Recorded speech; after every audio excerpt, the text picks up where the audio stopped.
This week on the OneCast, part 2 with Matty Wong. We talk about his first year in the elites, fishing the classic, and then, of course, we're going to get into year 2 and requalifying. That's a good one. That's a good one. Oh, God, it's a toad, son. It's a toad, dude. Let's go.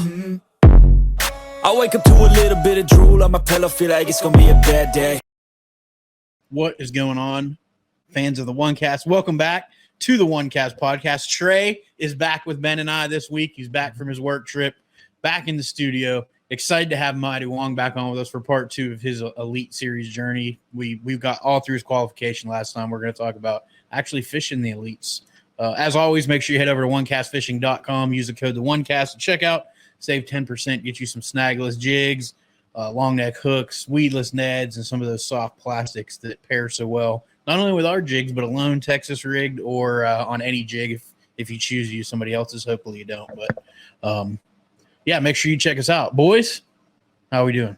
Man, I'm glad to be back. It was a pain in the butt. You know, I left New York the day before September 11th, so it was kind of a bittersweet moment. But it's good to be back. It's good to be back down south and get a little fishing time in and, you know, hopefully working towards the end of the, 2025. So big things on the horizon. But, hey, guys, head on over to heroesharvest.org. I want to highlight that nonprofit organization and FX3 Inc. That's also another NPO.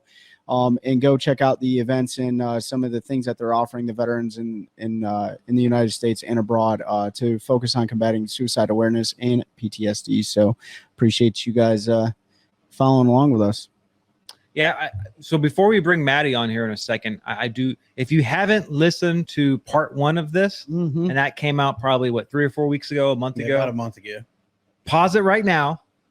Go pull it up on YouTube. Go download the podcast. Listen to that. It was about 2.5, 3 hours long, if I remember correctly. Yeah, it was almost 3. It was almost 3, which is why we have a part 2 today, because we didn't even get to talk to him about fishing the elites. And again, Matty's got one of the coolest stories of qualifying and just growing up in Hawaii and California and all. So go listen to that and then come back here and check this episode out. That's right. Yep. And one last thing I want to throw out there. We talk about cash and fishing rods a lot. We have a giveaway coming. I'm not going to give you all the details, but Cashin's donated a rod. There's going to be a rod in there. There's going to be some gear from Carolina Waters, OneCast Fishing, the OneCast swag possibly. Some other companies are throwing some stuff in. So we're hashing out the details on that.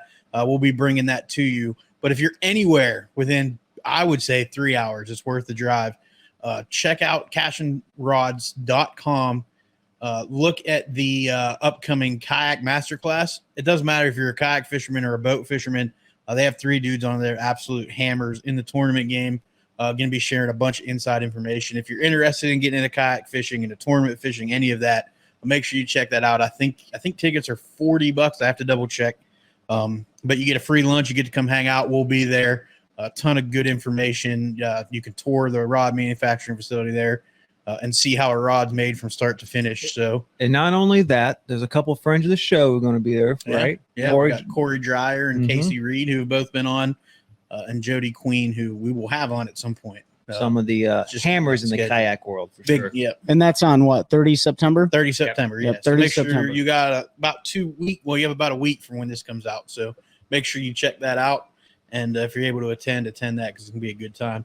What's going on, guys? Pete with the OneCast here. So excited to announce our newest podcast partner, Carolina Waters. Carolina Waters is a performance fishing and outdoor lifestyle apparel company that's based right here in North Carolina. They provide clothing like lightweight UPF shirts for those days out on the water or in the field for your hardcore fisherman or athlete. They also have casual t-shirts for those more relaxing days. Tons of different styles of headwear for the whole family. No matter what it is you're doing, if you're doing it outdoors in the Carolinas or anywhere across the country, Carolina Waters has you covered. Be sure to head over to their website, check out the apparel, find what fits your needs at carolinawatersnc.com. For the month of September, use the code THEONECAST, all one word, to save 20% off your order at carolinawatersnc.com. Again, that's carolinawatersnc.com. Use the code THEONECAST at checkout to save 20%. Appreciate y'all. Make sure you check them out. Use that code to let you know that we sent you. Help us continue to grow a culture of anglers helping anglers one cast at a time. Without further ado, I'm going to bring Matty Wong back on OneCast. What's up? What's up? What's up, dude? All the way near the international date line, we are joined by none other than Matty Wong, who just requalified for the Bassmaster Elite Series. How you doing, bro? I'm good, man. It's got a little cold, so bear with me. A little sore throat, but besides that, life is good, man. I'm really happy to be back in Hawaii, be able to be with my family and my friends and everyone here. So it's been a really nice trip so far. It always takes me a couple weeks to settle back in and to feel like, okay, I gotta like downshift, slow back down to the speed of island life. And it's been really good, man. So I'm stoked. I'm glad that we got to pop back on and get this part 2 going, man. For sure, dude. It was long overdue, but we wanted to give you time after we lit the fire under your butt to finish out those last 3 events. That's right. Yeah. I'm going to give us all the credit for that. But seriously, shout out to OneCast. If it wasn't you guys. Dude, before we jump into it, I made a statement last time during the show, like, with tragedy comes opportunity. That's kind of been like your trajectory as you've moved into the Elite Series. And we talked about it before the show started, but there are some opportunities that people can create from the tragedy that happened in Maui. Is that not accurate? Yeah, that's a topic of that hits me with a heavy heart. I mean, the community in Lahaina has been absolutely devastated by that fire, and and I get asked the question quite often. I want to donate, but who do I donate to? And I don't do not donate to FEMA, do not donate to Red Cross. The people that you want to donate to are the individuals that have been affected, and not these random nonprofit organizations that say that they're going to do stuff, but when you can actually put money in the hands of people that literally lost everything. Yesterday I was at my friend's tackle shop in Honolulu called Brian's Fishing Supply, and this family walked in. It was the husband's name's Anthony, and the wife's name's Camille, and they had 4 kids, and they were picking up some fishing gear and some reels, and the kids are super bubbly and just stoked. They were happy, they were laughing, they were enjoying each other's company. And in Hawaii we say talk story, which is let's hang out. And so we start talking story, and I was asking the kids how to throw bait casters, and the kids, oh yeah, I can control it, watch, let me show you. Pulls his phone out and shows me a video of him casting, and I was like, oh sick, right on. And so we start talking. I show him some photos of some big ulua that I caught when I was younger, and we start talking about ulua fishing, and then it kind of segues into a little bit more of a somber tone, and they're saying, yeah, well, we lost all of our fishing gear. Oh, what happened? They're like, well, we're from Lahaina, our house burnt down, and we lost the Camille said her dad had lost a couple boats that they had on the property. They lost all their fishing gear, all of their personal belongings, except for basically what was on their backs. And luckily, the kids weren't home when the fire started, and they were away with other friends. And so, I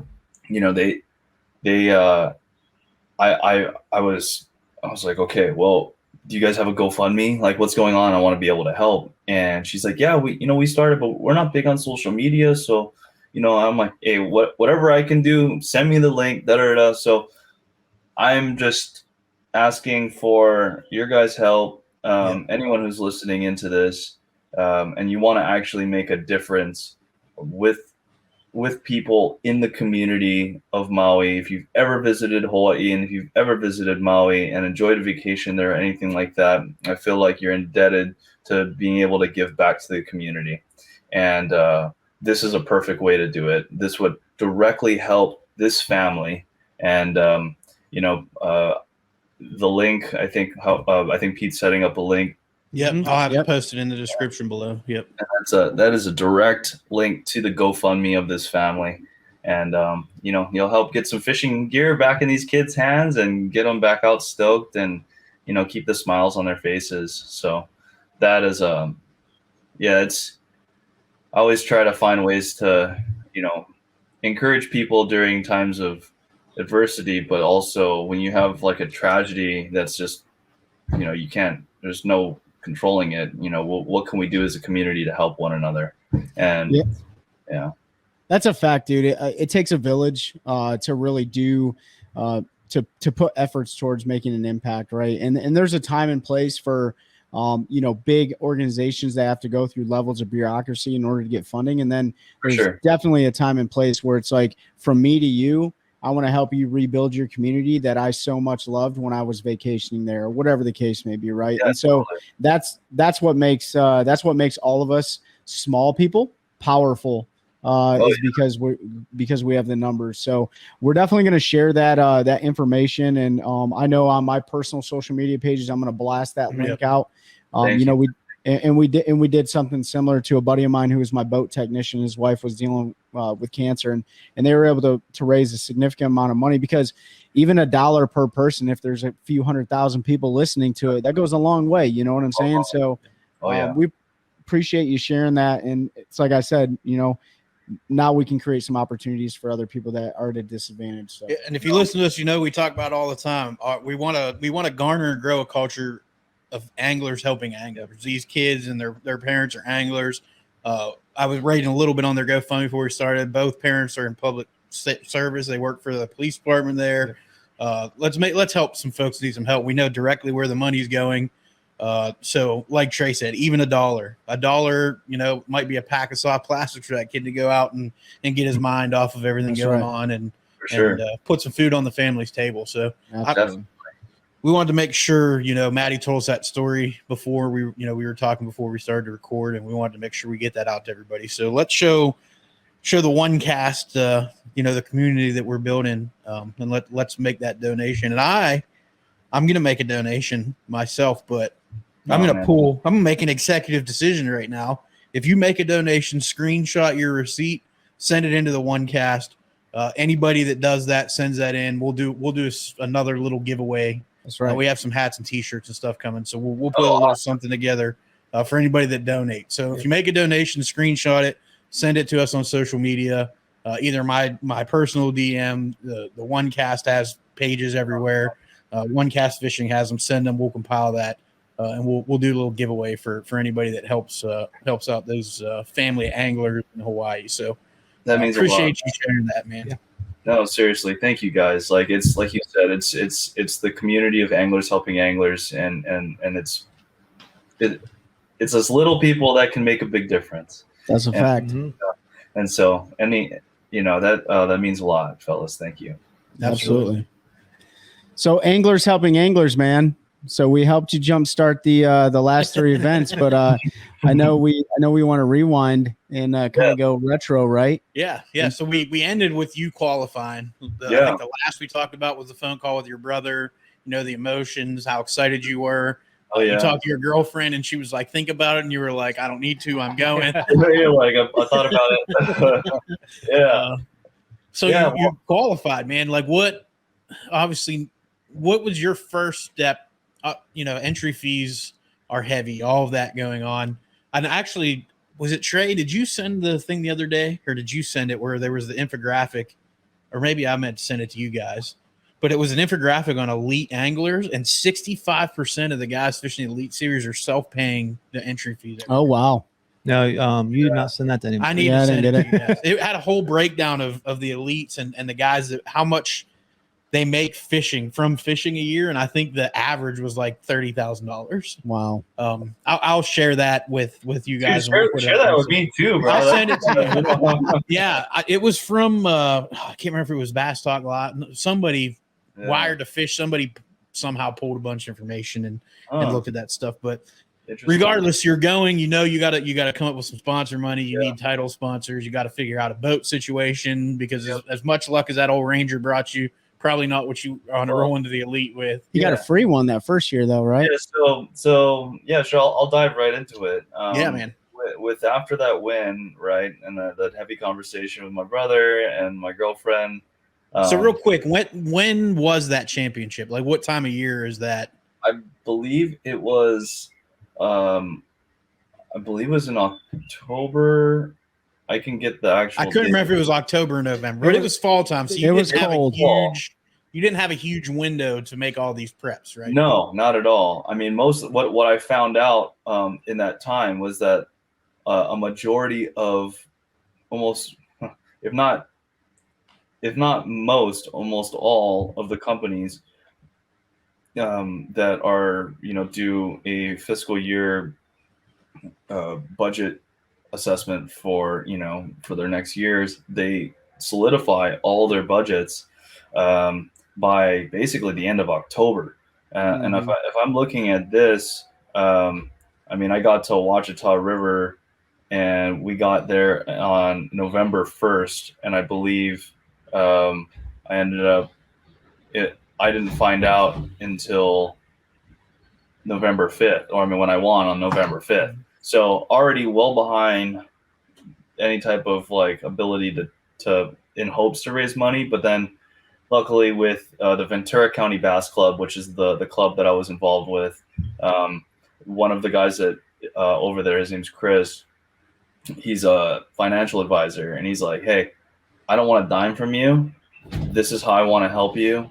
And, anglers helping anglers. Like he sat down with me and he's like, okay, this is what we need to do. Like we carved out. He's like, you need to liquidate everything that you have right now. You need to close down all your LLCs and all, like, well, first the question was, are you ready to do this? Like, are you in 100%? And the reason why I even reached out to him is because I'm like, I'm in 100%. I just don't know how to go about it. I don't know how I'm going to even remotely get close to climbing this mountain alone. So I need the help of a professional. So I was like, all right, so yeah, I'm in. I'm over Los Angeles. I'm grateful that I had an incredible career in photography and lighting there, but it was starting to get stale, and this was a perfect segue opportunity. And so when I said, dude, I'm all in, he's like, all right, everything that you don't like, that you don't absolutely need, necessity, sell it. You need to liquefy, get as much capital as you possibly can. You need to be liquid.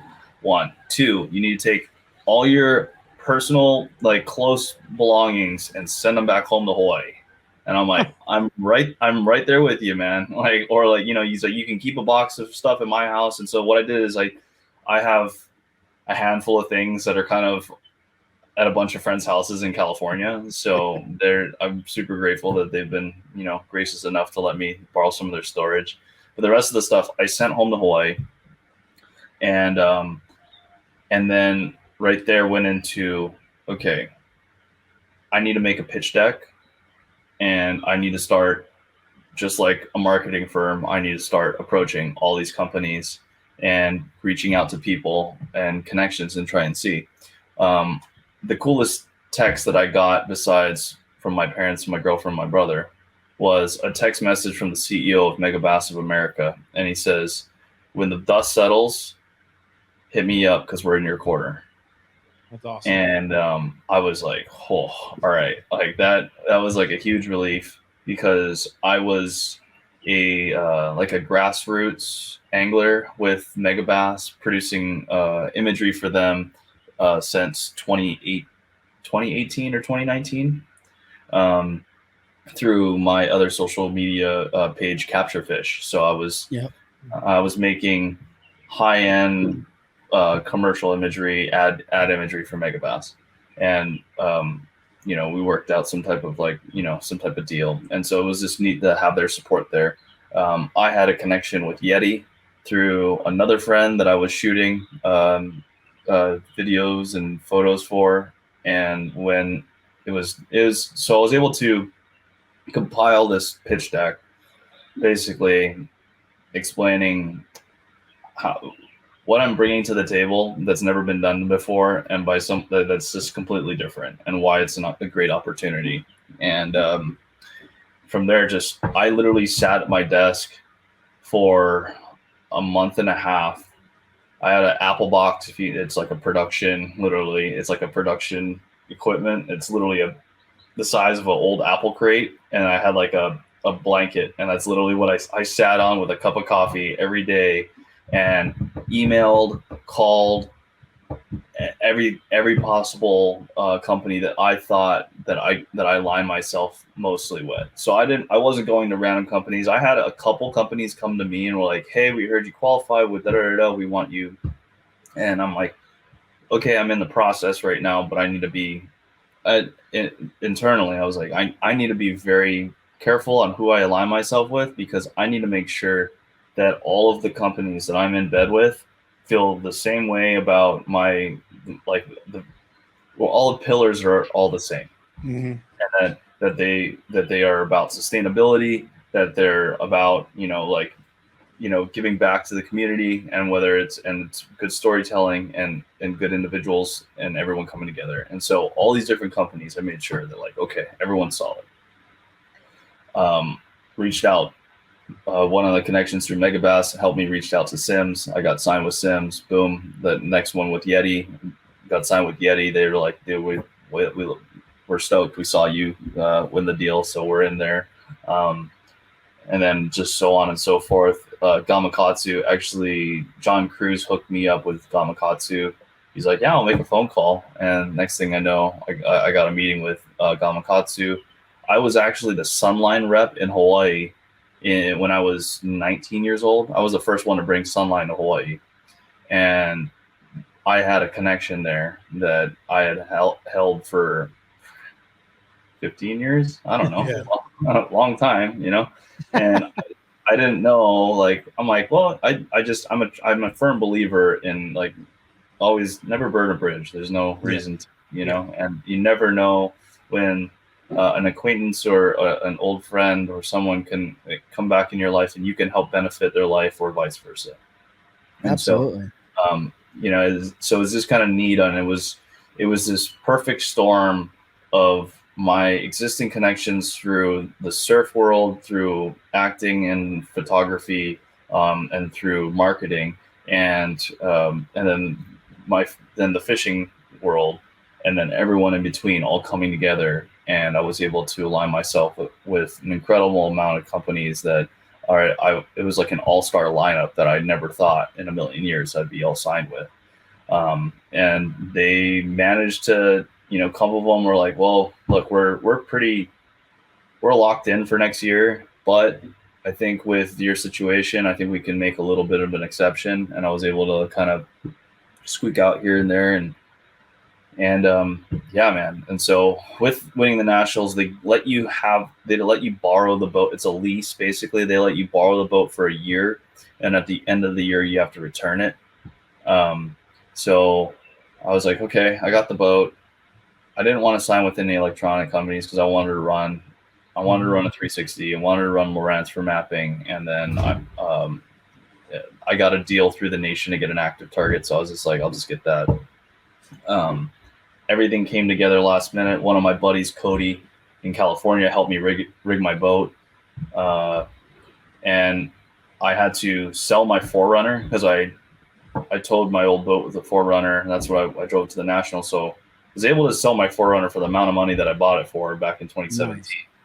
Nice. Flipped that, got into the new Tundra, which I bought in Ohio, and had to get shipped back to California because California was asking 25% more than tag cost when it first came out, and there was only 50 of them, so it didn't make sense to buy it there. So snagged one in Ohio, paid an extra couple grand to get it sent over, sold every single thing in my apartment, sold all the furniture in my apartment. I had two massive prints that mean a lot to me, so one of my buddies is holding on to those prints. But besides that, literally liquidated everything that I had, everything that can fit inside of a truck and that boat, and I sent it. Yeah, so you know what this sounds like? I just have to throw this out there. It's like when you make a deal with a demon and you're like, hey, in 10 years, I'm coming back to get your soul. But you're going to sell everything off. It's going to be all right, though. That's crazy, dude. It's one. I think we're hearing the same thing that we hear from a lot of guys, right? Sponsors don't come. And right. You obviously had some connections from the industry and outside, but I really wish we had an image of you sitting on that crate because that I know, dude. I mean, it's I might actually have a photo of the workspace. A month and a half. Like you got to hustle and put in the work for that. Yeah. I think come together. But my other question was, so yeah, this was the height of COVID, like supply chain issues. Like, did you have any problems? I moved out of LA at this point, and so I was up in Ventura. Okay. And luckily, I didn't even think about that, the California policies, but no, just getting getting your boat. Like, because I remember during that year, guys couldn't get power heads. Like guys didn't have graphs. I remember somebody fishing the first storm of the year with a flasher on the front of their boat because they couldn't get their graph for the. Oh no, that's David Fritz. David Fritz puts a flasher on his boat regardless. They tried to blow it up, make it sound like he did. Yeah. They're like, oh, look what he's doing. I'm like, no, dude. David freaking put that on there for a reason. Before you answer that though, you always hear anglers talk about the sacrifice to get to where they are, but that's the first time anybody's ever broke it down, like what sacrifice to do the dream job you have for a living, what it really was at that point. Talking about selling every worldly possession and the ones you can't sell, you better figure out a way to get them back to Hawaii or leave them on the curb for somebody else. Yeah. Because like you said, what you could fit in your truck and your boat, that was all you could take with you. I mean, they would ask me to liquidate and I'd be like, I have 2 kids. Like, is that, what are they worth? I got to give them. I might pay entry for you. I was like, at least I'm just kidding.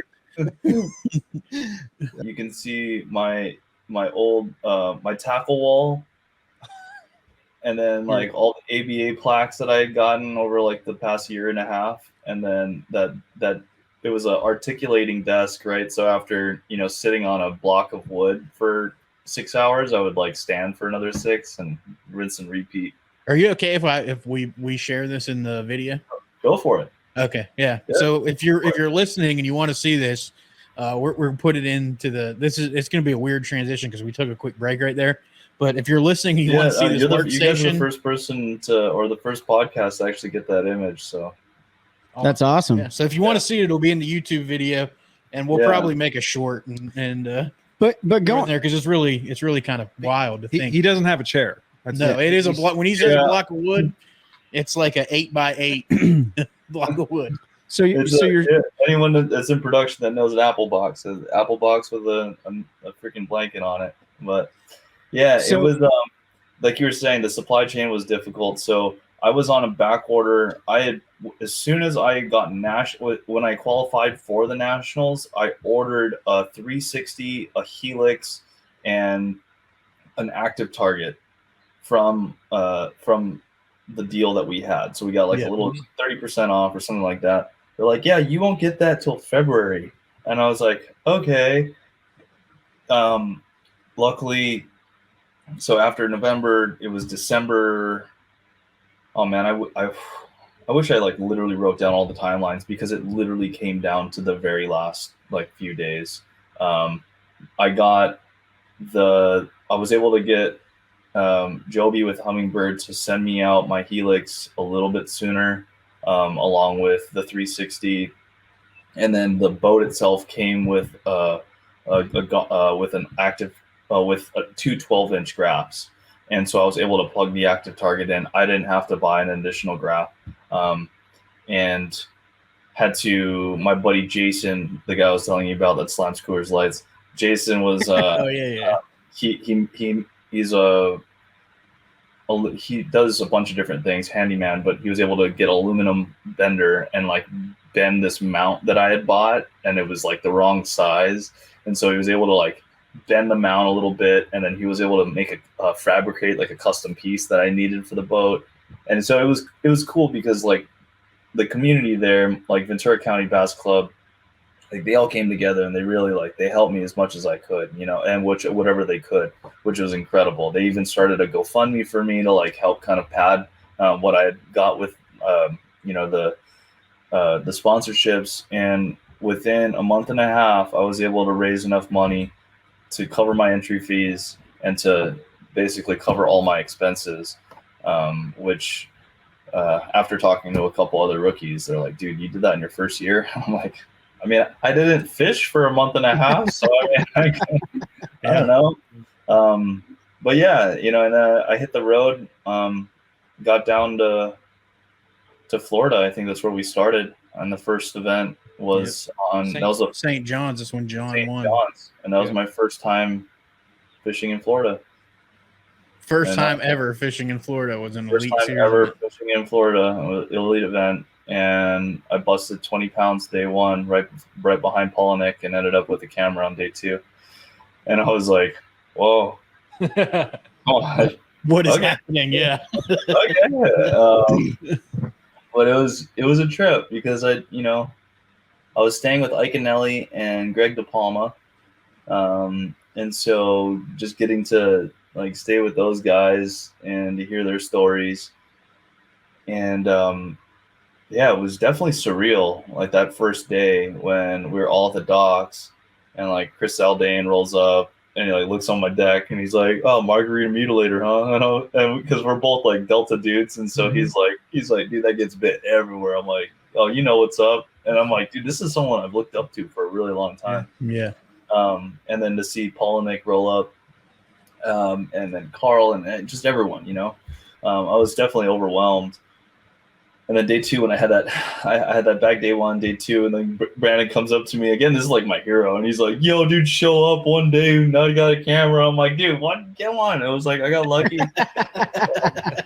and yeah, and so it was like I think I finished. I think it was like 21st. Like my day two, when I had the camera, I think I caught like a 6-inch bass, and then I caught like a 5-pounder or something, and I was like, it was enough to squeak me into the cut because I had that good bag day one. How was because St. John's is such a tidal fishery. How close is that? Like Yes there, and no. Yeah, like so like George, it doesn't really show that much tide, but when you're up near Palatka, you will have a little bit more tidal change. I just remember watching it because John, the cruise, like he was going to his juice like an hour later each day. I was like, because I don't hardly fish tidal fish, like that stuck with me. Like if I'm ever on a tidal fishery, I need to remember that. Yeah, you have to make an adjustment about it's so you have bite windows, but then you also have tidal bite windows. So if you can figure out the point in the tide that they're going to be feeding, and then a lot of times those fish don't leave. Let's say if the tide is even low, you just got to learn how to make that adjustment on the low tide. But a lot of times they will be feeding better when you have that current flow on the higher tide. So it does make so when you do push it back 45 to an hour per day when it comes to your tidal influxes. But so what was that like, dude? Just rewind that very first, like the very first morning of the Elite Series on the water. Like, what did that feel like to you? Was it just another tournament, or was it like, no, man, I'm in the big leagues now? Oh yeah, it was like surreal, dude. It was like I had to pinch myself because I looked down. I'm wearing a jersey. I didn't have a jersey. I got a jersey for the Bass Nation deal, right? And it was like a California one with a bunch of sponsors like I didn't have, you know?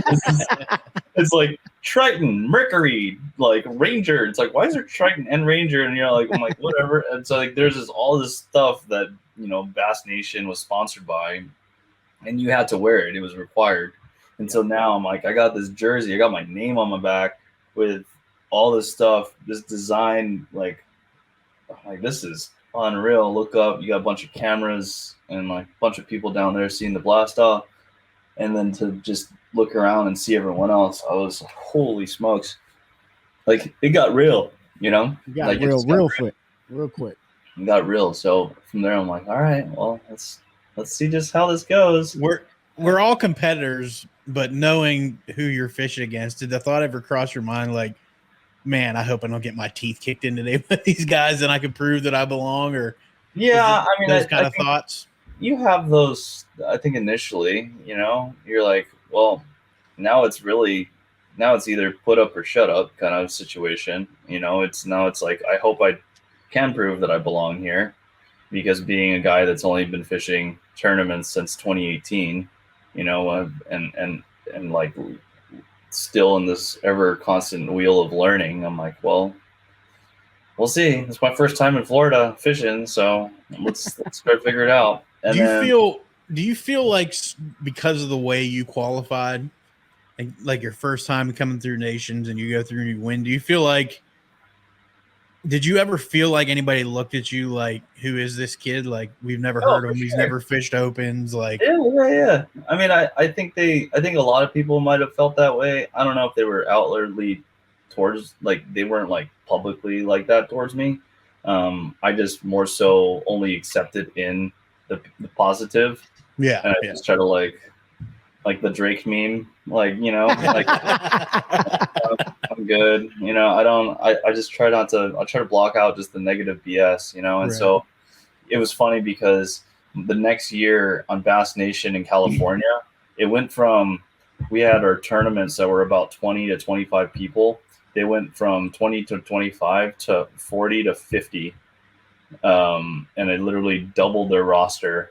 And everyone that was on the year before, they're like, bro, how's this Matty Wong effect going on? They're like, shoot, if this guy can do it, then I can too. And I'm like, heck yeah, bro, you can. Yeah. Like, really. And so I was like trying to encourage all the people that were like in, and I had a bunch of people reach out to me. And they're like, dude, how do I sign up for the Bass Nation? I'm like, this is who you talk to. This is what you do. Good luck, man. I hope you get in, bro. And that's awesome, dude. Yeah, so it was kind of neat to see that. And pretty funny too at the same time, So I'm like, dude, anyone could have done it before, like, just because like this kid that like did it out of a bus boat that's like has barely been fishing tournaments, like.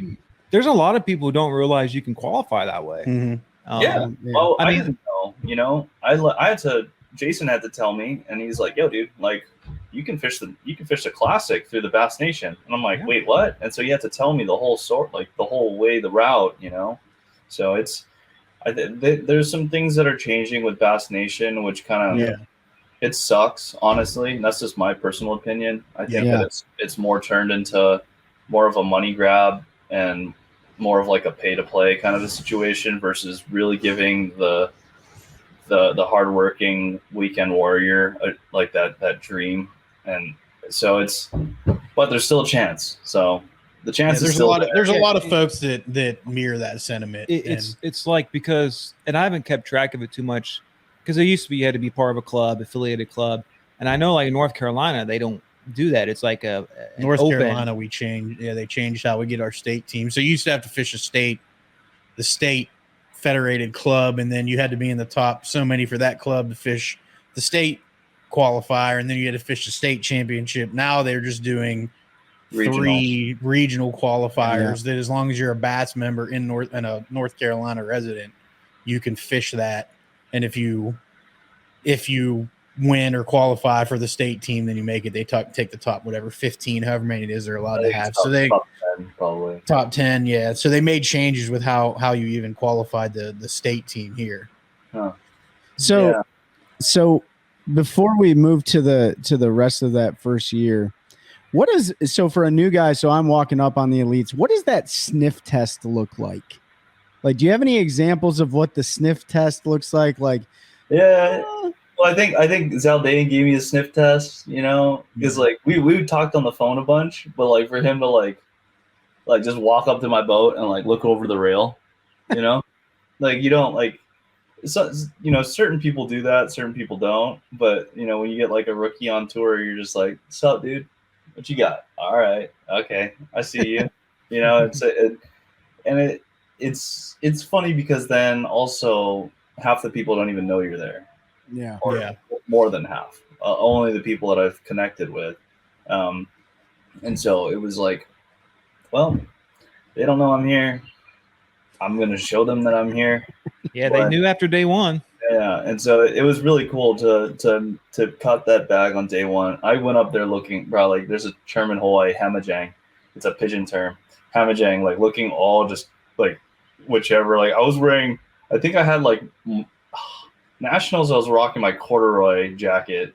And then on St. John's, I had like my like Olukai loafers, and I had my jersey on over my bibs. Oh, dude, it was a mess, dude. It was. I love it. Because it was like 1,000,000 degrees out by the time that we went out to weigh in, but in the mornings it was freezing. Yeah. But if I remember right, that year it was a back-to-back, right? After St. John's, we went to the Harris chain, and I got my Harris teeth chain. kicked in. Yeah. It's how Did you say you got your teeth kicked in? Oh yeah, it was a complete bed fishing tournament. Well, I want to say it was half because the guy, I think Buddy Gross won it, and he won it offshore. But this was nuts. So I found, and this was a lesson I needed to learn, right? So bed fishing tournaments, again, California, you really rarely have a bed fishing tournament where it lines up where you can actually go bed fish, and let alone have like the clarity to do it in certain places. But it happens. I didn't have a lot of experience doing it. So I started looking for bed fish on day one of practice. I go in the back of this little slough that's about a 45-minute run away from takeoff, and I pull back into this little thing. And I'm like, 5-pounder, 6-pounder. I look up, I see a 10. Like legit 10, maybe even bigger. I'm being conservative by saying it was a 10. I had a swim bait with me. I flip over to it. She noses down. She eats it. And I'm like, oh my gosh. And I just like shake her off. She spits it out. Seen the male. The buck's like 4 pounds. I'm like, well, that's 22 pounds literally in this one little slough. I'm like, I'm out of here. Just leave. No one saw me get in there. No one saw me get out of there. And it was like a place where you're like, oh, dude, that's like a dead end, mucked up canal. There's no one, like nothing's going to be in there. Go on trying to find another pattern. I was like, I need to find a backup pattern. Started looking around. Didn't really find good hydrilla until third day of practice. I found like a little patch of hydrilla that had some fish. I got a couple bites in it. I was like, all right. But in the back of my head, I was so hung up on the 10-pounder that I was like, oh, bro, there's a 10 on a bed over there. Like, okay. So I pulled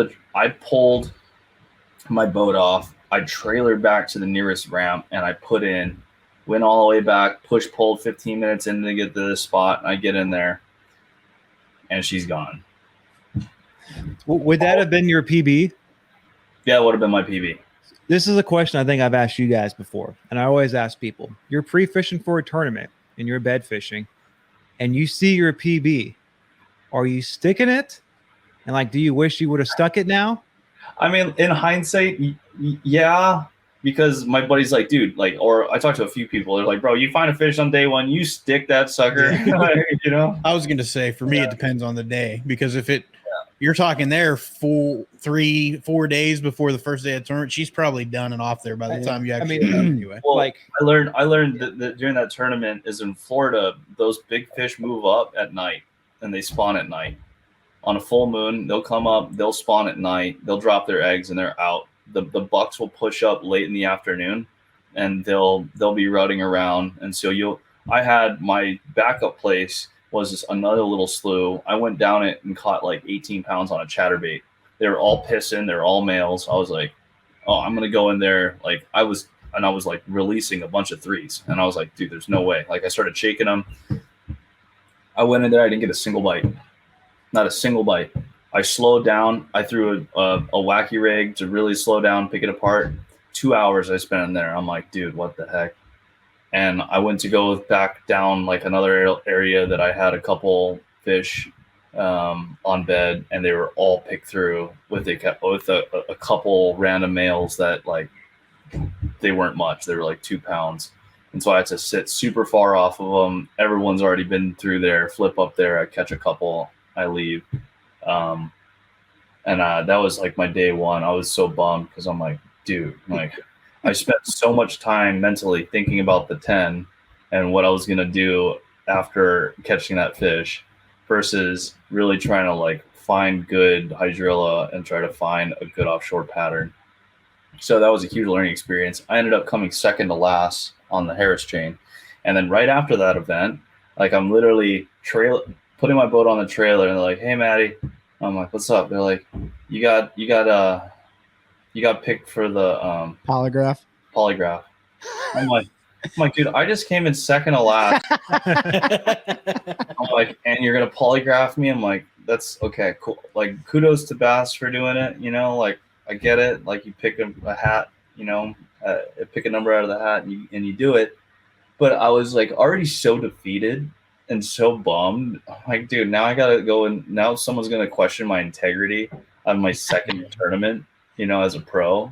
And so, and a guy literally, I'm like putting he's like, "Yo, dude, like you gotta go to a pop cut and I'm like, I told him, like, bro, like I appreciate it. I'm literally about to go to a polygraph test right now, and I can't receive any information from anyone. You're literally like, I'm just by me hearing it, I'm getting anxiety, and so like, and I felt like a freaking dick for even saying like, yo, dude, I can't, like, I appreciate it, but like it's like such a hard space to be in because people want to help you, right?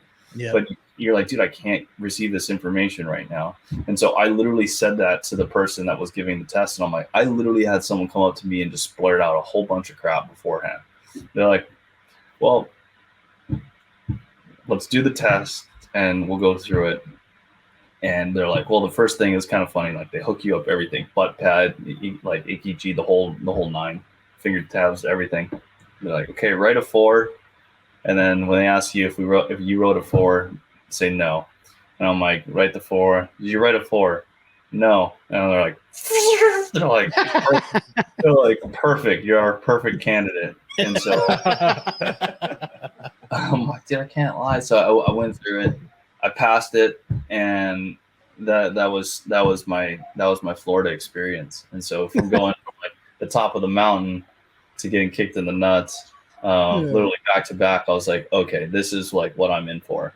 And that was basically the foreshadowing for the next basically 2 years of my life, where it was like an incredible up and down emotional roller coaster that you're on, and sometimes you're strapped in and sometimes you're not, and you don't know when it's going to hit you.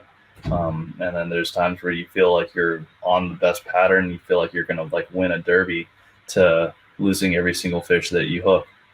And it's an incredible mental test of mental fortitude. And it's, man, it a range of emotions, from wanting to do this for, you know, definitely like a few more years, to never wanting to step foot on a bass boat again. Yeah. It's crazy that it can do that, you know, to someone. I quit fishing like 6 times this year, I think. I totally understand. So that you bring up a good point, and he's not even lying, dude. No, I text Tran, be like, I'm done. I'm selling everything. Yeah. I'm selling it all. I'm gonna sit on a milk crate and I'm just gonna sell it all. So through that first season, though, you know, you came into it high spirits, a lot of energy, probably overwhelming. Before we get to the end, there was a even bigger. I mean, your first goal with the nations was the classic, right? Like the elites was the pipe dream. This was the first time. This was the first time in my life that I ever fished back to back. I did 5 tournaments in a row. I also did the Open, which was on Toho, because with the Bass Nation, second place gets to fish free opens as much as they want. My buddy, Taylor Smith, who got second, was like, dude, I'm about to have a kid. Their family was going through some stuff, and he's like, yo, dude, if you want to like take my spot, like, that's fine. And so I hit up John Stewart, who was the main guy at Bass Nation at the time, and he's like, that's fine, you can do them. And so I opted into doing the opens. And so it was Toho right into St. John's, right into the Harris chain. Then from there we had to shoot straight up. I had a day off to go and fish to start practice for the classic, which was on Hartwell. Hartwell, yep. Again, never been there. Didn't understand that people put freaking milk drugs in cane and float brush piles in the middle of freaking 20 feet. Oh yeah. Like just a bunch of stuff that I'd never seen before. I've been used to, I've caught some spotted bass in the past, but I was trying to figure out an area or like a zone that I felt like home. In practice, I found a pattern flipping wood, and I was catching 4 and 5 pounders, and I'm like, dude, I'm gonna win a freaking classic right now. And I also wasn't being. The conditions were changing so much. It was stormy. I was literally practicing for the classic on my 33rd birthday, and it was raining and miserable out. And I'm like, this is pretty cool. This is like a pretty neat birthday present, like, even though I spent it all alone, I was, practicing for a classic, which I felt was like a milestone. I would have much rather been practicing for the classic than wheeling all the stuff into the convention center in that rain like I was that day. So I don't mean to be rude, but I don't feel for you on that one. Yeah, no, it's all good. Yeah, it was nuts though, because like I wasn't really paying attention to the bite windows. Mm-hmm. And what had happened was I started shaking fish after I stuck a couple and they were good, like really good. I'm like, I need to go and run this pattern. I ran the pattern. I was getting bit everywhere. And I'm like, all right, this is it. Like, this is game on. During the tournament, it wasn't raining. And those fish had shrunk from 3 to 5 pounders down to literally pound and a halfers to 2 pounders. It's amazing how that happens sometimes. Mm-hmm. Yeah. That's why I quit fishing so much. But rolling into the classic, obviously it's different. It's a 3-day event. The worst place finish is 50th, right? Or give or take a couple people. Probably a guaranteed $10,000 check, if I'm not mistaken. Was there a different level of pressure from a conventional Elite Series tournament to the classic? Well, I had just got off a nation win, right?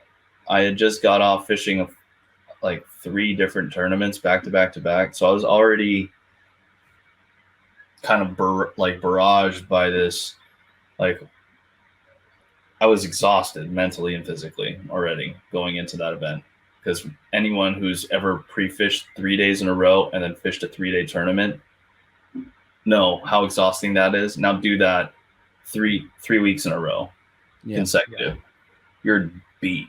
Like, my hands were cracking. Like, it was a mess, And so going into that, I was like, well, whatever happens. Obviously, I want to try to win, but you're like, it's not only that, but you're you qualified through the nation, so there's an added media demand for you because you qualified not through the elites. You did it a different way to get there, so there's that pressure I can imagine too.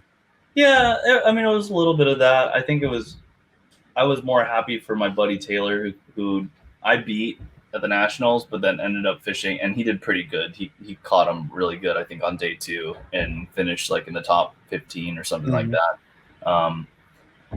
But because he was going through some stuff, like his wife had cancer at the time, and they had this really emotional moment on stage, and it was. I remember.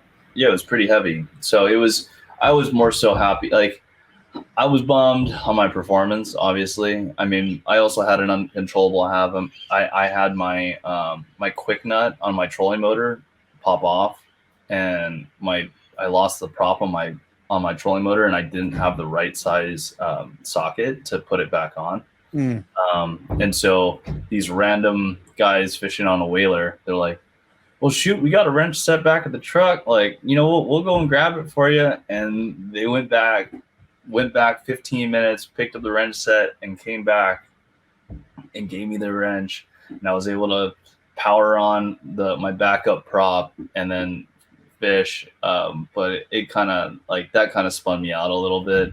And it was an interesting learning experience to say, but for me, it it was the bucket list of just fishing the classic, which was cool. And I didn't come in last place, so that was also like, so was like, all right, fish the classic, and I didn't come in dead last. But so the first morning, like blast off and everything, there's obviously a lot more pageantry at the classic for all of that. Yeah. Oh yeah. How was that a whole different level of like surrealism to say I'm fishing the Bassmaster Classic? It was sick. I mean, because I've with like playing music and stuff, like I've played big arena shows. Like I've been in front of 10,000 people before on stage, like playing the solo. But like when you're blasting off in a boat and like looking back and seeing like my parents were there, like my parents wouldn't come to my shows, you know. And so like I was, like to blast off and look back and see, you know, I think there was like 6 or 7,000 people. There was a lot of people there, you know, and to see that and to hear everyone like cheer and clap, like that was a really cool like moment. And my girlfriend now, and like we were just like hanging out at the time she was there. So it also meant a lot too. So it was cool to see a bunch of people from the West Coast that showed up, and yeah, it was a really neat experience, man. That was special. But then as soon as you get going and you get on the gas, you know you got to put all that behind you. And just kind of like just mute out anything that's external and just focus at your task at hand and what your plan is. So moving from the classic, like you obviously fished, you know, I think what was it, a couple more in the south, and then you moved up to the northern swing, right? Mm-hmm. This is the year they went to South Dakota, right? Yeah, you guys went to what was it, Oahe? Yeah, we went to Lake Oahe. Yeah, and that was a nightmare too. Oh gosh, man, I like to try to block that out from my memory. That was like being on Mars, right? That's a nightmare for a lot of people. Yeah, I don't think that was bad. I mean, a lot of companies didn't send, you know, any help. Yep. So if your boat broke down, you were just screwed. I know I fried a chip on my Ranger. They had to overnight one, and then one of the other crew members, which I'm not supposed to disclose, just because like they're only supposed to work on their individual brand. Companies, yeah, like help me out. And I was able to get the boat somewhat fixed, but it still had a whole bunch of bugs in it. And so my buddy RJ with Powerhouse Lithium, so huge shout out to Powerhouse Lithium, RJ and the crew over there. But RJ towed his boat 3 hours and met me halfway. I drove and met him 3 hours, you know, and so we met right in the middle. I picked up the boat, I think it was 11 o'clock at night, and turned around and was able to pre-fish or to practice. Because day two, I didn't get to practice it all day two. Like it was shot. Day three of practice, I was able to get on the water with his boat and get used to like running his Phoenix. But by that time, I was again spun out. Didn't know how far I can run. We were expected to have 30 to 40 mile per hour gusts, which you're running a new boat and you have to run 50 miles, 60 miles. You're like, bro, like, I don't even know like what, you know, and there's so much dead water there. And on top of that, I wasn't really dialed in with the whole forward facing deal. I didn't really know what smallmouth do like in those conditions in the early morning versus like I had an idea like, okay, they'll eat top, and then they'll like kind of like filter down. Then I'll have to only get them on bottom. But I didn't know the certain areas that they would kind of hole up on. But it was crazy, man. I learned a lot there. And I was surprised when I caught a limit, and again, didn't come in last. I came in like out of 94, I came in like 80 something there. And I was like, wow. I don't know how that happened. Like I was like, for sure in my head, I'm like, for sure I'm going to bomb. So like by that time it had showed me that, look, even when you think you had the absolute worst practice or your absolute worst tournament, there's still guys that are going to have worse days than you. Mm-hmm. And they can be also guys that are household names. So it was, it was crazy to kind of see that and also have that realization. And by that time, I think I had let go of the whole like, oh, it's so and so. Like I wonder if I can beat them. We totally understand that. Yeah, I mean, it might be 2023, but we're talking across the world essentially here. You know what I mean? So, but anyways, you were talking about Hawaii and kind of running into those boat issues and not having really any practice time, but still not finishing last, dude. And you learned a whole bunch. So I had a question though about like, well, if you weren't finished with Hawaii, please finish, and then I want I'm to good talk to you with about putting like, that some of behind. the, Yeah, no, I'm fine there. So the first, just to kind of like recap the first year, at the end of the season, what was going through your mind after that first season was over with?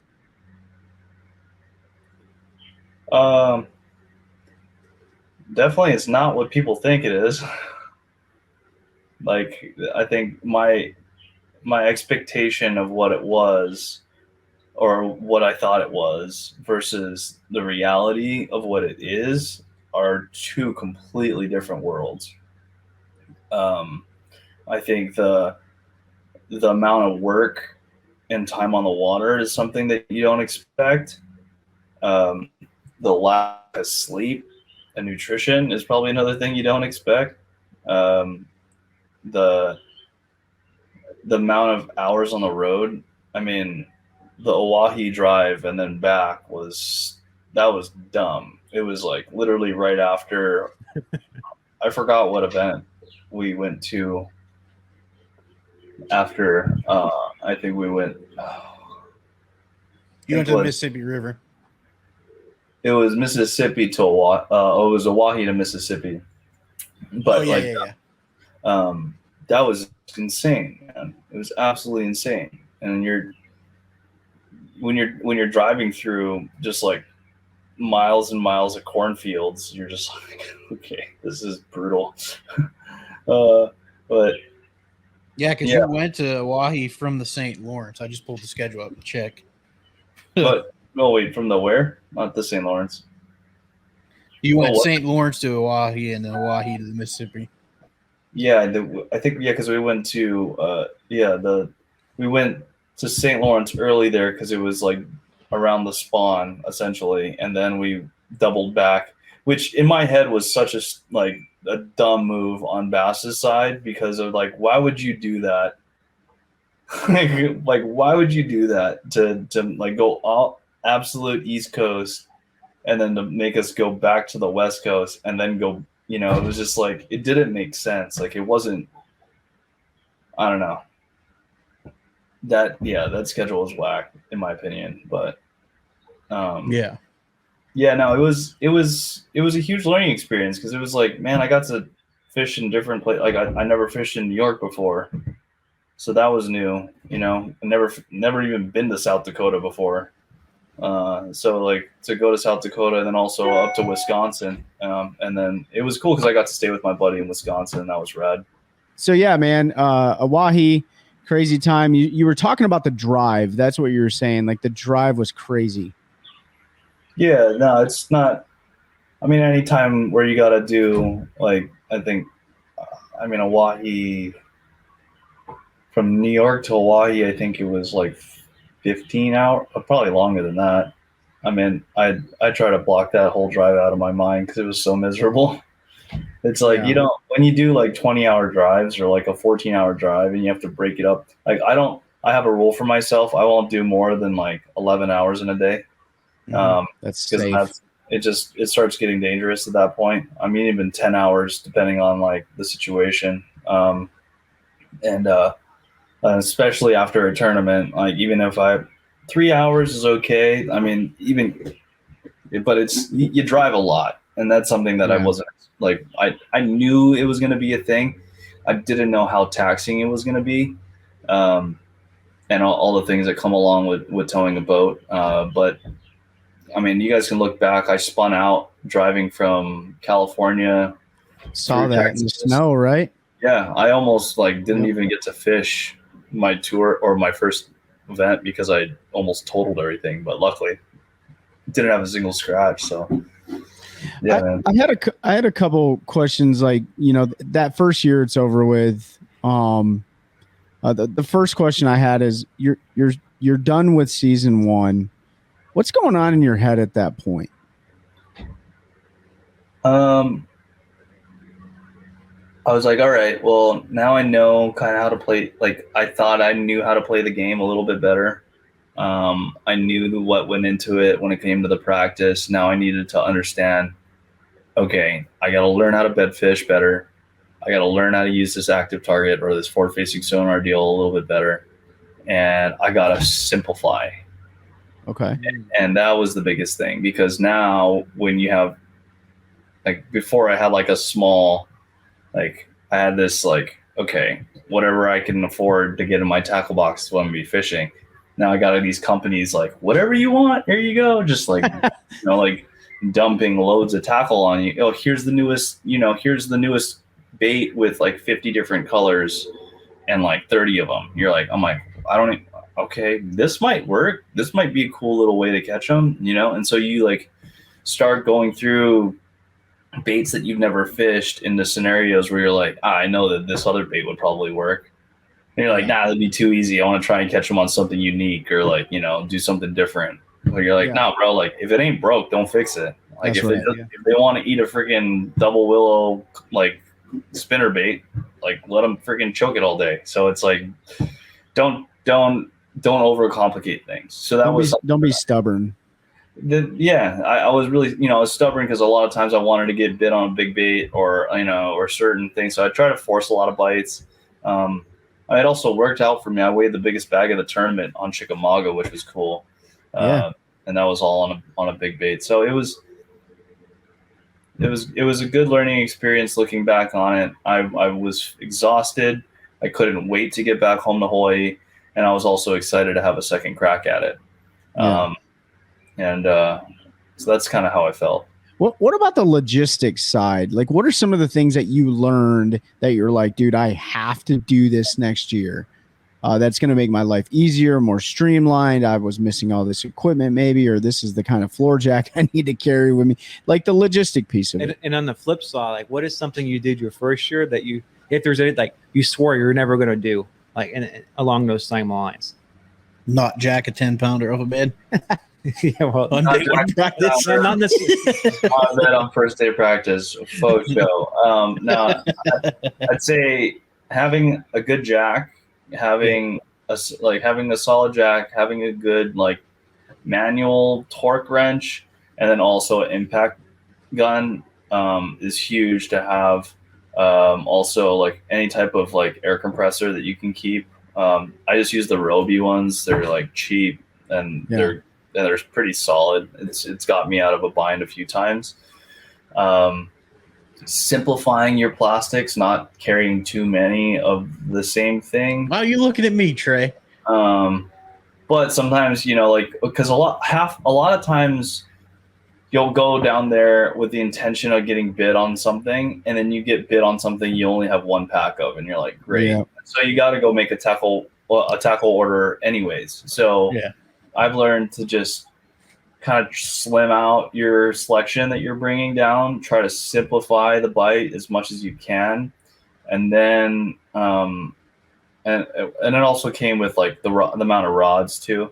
So before I would rig up like 30 rods, 20 to 30 rods per event. And then now going into it, I'm like, those will just stay rigged. And then I will rig like 10 that I'm like, I want to really see if this is the deal. And then most of the time, one or two of those is the deal.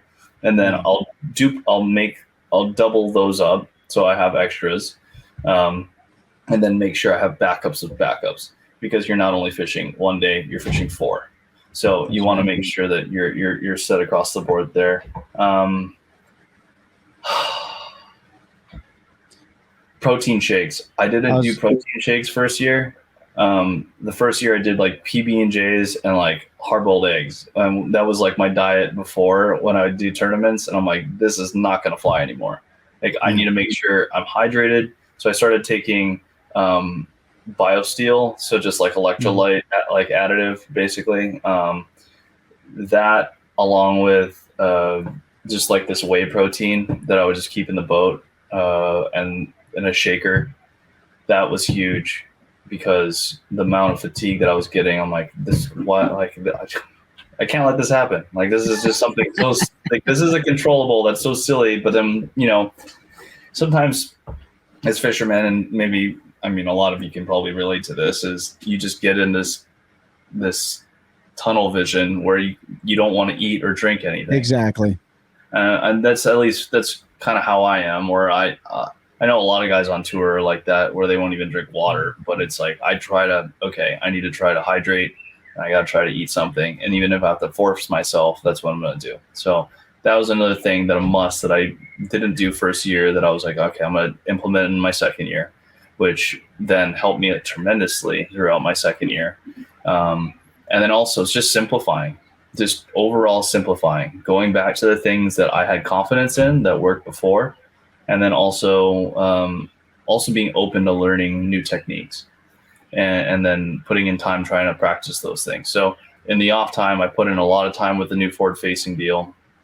I put in a lot of time with a bunch of different little techniques that I saw guys catch fish doing, and or winning with. And then from there, just try to like hone in on those staples, and then from there.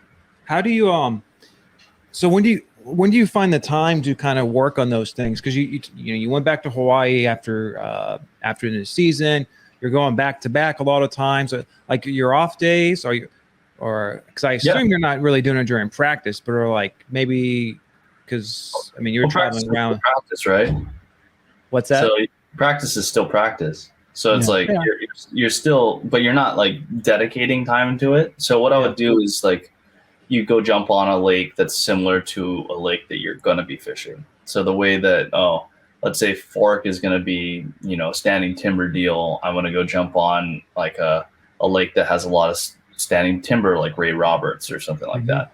And so finding similarities in other lakes that you can jump on and try to find those common grounds to practice that specific thing that you might be using. And a lot of times it won't even be the deal when you get to the other lake. So you don't, Stetson Blaylock will say, don't waste your time practicing a lake, but Stetson's also been doing it for 25 years. And so he has experience everywhere. And I'm like, dude, I don't know how far it takes to run from point A to point B. So I'm going to go and practice that lake. And so that's what helped me a lot. My first year, I spent every single every break that I had, instead of going out and pre-fishing, I would go back home to Hawaii or California, because I was so exhausted, and I didn't want to be so far away from my boat and my truck, because I just wanted to be with my friends and my family and my girlfriend, and I didn't want to have to even worry about fishing. Now, in retrospect, should I have stayed out on the road and grinded it out and put time in on new bodies of water or on practicing on bodies that are coming up? 110%. And so that's what I told myself for year 2. I'm not going to go back home. I went back to Cali, I think, twice the whole year. I didn't go back to Hawaii once, because it was going to be too far of a run, and I knew I couldn't have my at least minimum of 2.5 to 3 weeks of break-in time for me to feel I get back in the groove. So that was another thing that I was I'm going to bring into year 2, and I think it paid off, because was able to pre-fish St. Lawrence again. I marked a whole bunch of stuff there, and it's funny because I didn't fish any of it this tournament. Did you check it out during practice to see if there's any? Yeah. I went back to it on an area that I had found a whole bunch of beautiful rock and whatnot. Went back, and it was just there was a ton of 2.5 and 3 pounders, and I'm like, that's not going to help. And so to move on, anyone fun fishing, you'd be like, wait, dude, that's sweet. I'm like, yeah, but when you got guys that are going to sack 25-pound bags a day, you got to move on from 3 to 3.5. You just can't. Everybody was talking crazy. Some of the guys that had cameras on the St. Lawrence were throwing back 3 pounders. Yep. And I had people what is he doing? And I'm like, 3 pounds isn't going to do it. He needs 4+. So there's no sense in risking that fish dying in his live well or something happening. Because if it does, then he's stuck with that fish for the day. Yeah. I'm pretty firm. I'm grateful that I run a Triton with the newer live wells, because those things, I didn't have really any issues with fish dying this whole year. So I always try to get a limit in the boat, regardless of the size, and then just pray that I don't keep them for long. Yeah. But So we didn't talk about this, but after that first year, when you start looking back, what are some of those? How demanding were the sponsorship obligations during your season? well, I think it just depends on how you set it up, right? Yeah. I think there's a lot of people that do bare minimum just to try to skate by, and then you have like I was trying to definitely deliver on all cylinders as I could, and it becomes like that's a whole separate part-time job that you have to factor in, because there's so much time now that you're just dedicating to like trying to learn a fishery, and then let alone, oh wait, now I got to pump out XYZ video, balance of YouTube, and on top of that, put out weekly posts on, and talk about this bait or this rigging style or this terminal tackle or etc. But you said Austin said, I wouldn't even waste your time fishing the lake. But I feel like that's an opportunity where you can kind of get some of those obligations knocked out, is when you're pre-fishing or maybe fishing a lake that's just like it, right? Yeah. It was Stetson. I don't want Austin. Or Stetson, I'm sorry. But it was it's something that, yes, you are able to use that pre-fishing time to bang out a lot of content. And then also you do have you have companies that are like, let's set up a couple days. We'll throw a camera in the boat with you. Let's, try and get some stuff. And so did that with, numerous of the companies that I'm with, just to try to get these like lump sums of content grab, and then they can just kind of like slowly trickle it out through, the rest of the year. So it was cool to, I got a really cool shoot in with Sims. I was able to see a life-size photo of myself in a Bass Pro Shop wearing Sims gear, which was like pretty rad. That was like also a really surreal moment, because did you get to keep it? No, because I wasn't even there. Like I had a buddy. I had a buddy send me the photo. It was like the Bass Pro Shop in Springfield, in Missouri. I'm going to go to every Bass Pro I pass now, and if I see Matty Wong life-size Sims, I'm stealing that. Don't say I'm going to acquire that joker. You can put it right next to your. Acquire that. I'm going to acquire it. Yeah. It's like we acquired the Bassmaster Classic sign here from Knoxville this year. Oh, no way. Well, I mean, it was in our booth, so you're welcome. Anyway. Yeah. Acquired. Yeah, it somehow it ended up in our trailer. I mean, it was going to the dumpster. I don't know. I don't know what happened. It fell into the trailer. No, that's right. Yeah, that's right. Yeah, it was magic. Hey, it's getting repurposed. It's all about repurposing. So you're getting your own boat. You're not getting the borrowed Ranger, the lease. We know you're with Triton. You get to order a boat for your second year. You're more into getting everything you want on it, graph wise and things like that. So we know everything that goes into rig and all that. I don't want to spend a ton of time. We know your takeaways. You're going to go back to Florida to start the year, which is pretty much normal Elite Series schedule stuff, but it's a different lake, Okeechobee. Did you practice any similar Florida bodies, or you just went into that one? I mean, where did I go? Did I fish Headwaters for a couple days?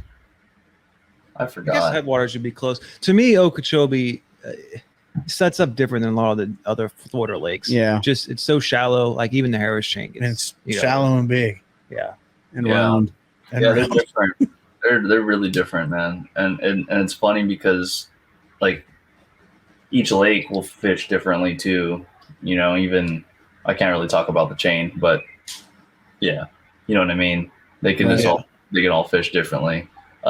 Okeechobee was a trip for sure. I would say 90% of the field were all fishing within 100 yards of each other. Yeah, I saw that on live. And that's something you have to like get over and just do, which is not fun. I was gonna ask you, do you like that? I know me, I don't like being next to anybody when I'm out. I mean Champlain. The past couple Champlain, I literally was like telling Mark Frazier that, dude, there's fish off your freaking prop. And I like pitch over to his prop and catch one. And so like it was nuts. We were all like, it was everyone in the top 10 with the exception of like Robertson. I think we were all within 200 yards of each other. Dang. So it was like me, Kyoya, Huff, Jay Shakirit, Alex Redwine. We were all like super, super close. So it was nuts. I've gotten over that whole like fishing in a crowd thing. I mean, I don't want to fish around people. I want to have my own stuff to myself. But like if there's a giant school of smallmouth, then I mean That's it. Giant school of smallmouth. So. And you know, it's interesting, but Okeechobee, so that's, you know, you're fishing that close, like you're fishing the same boat lanes, like you're going down on that.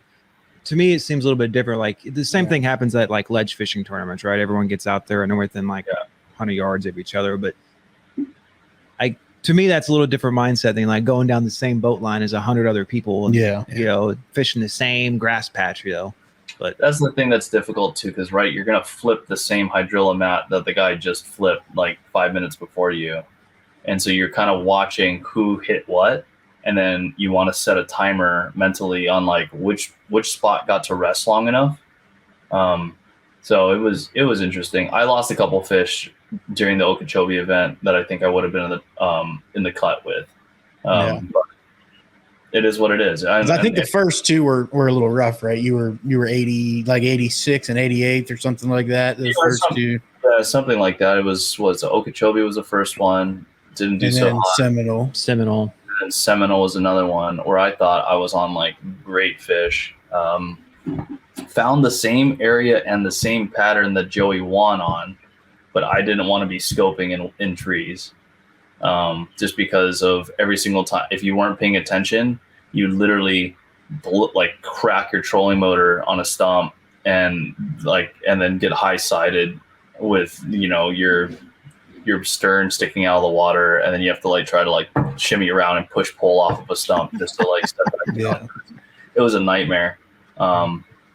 But yeah, that was a trippy one too, because I found a deep water bite, I found a shallow water bite, but then there I found like these like expanse grass flats that you would just have to fish through.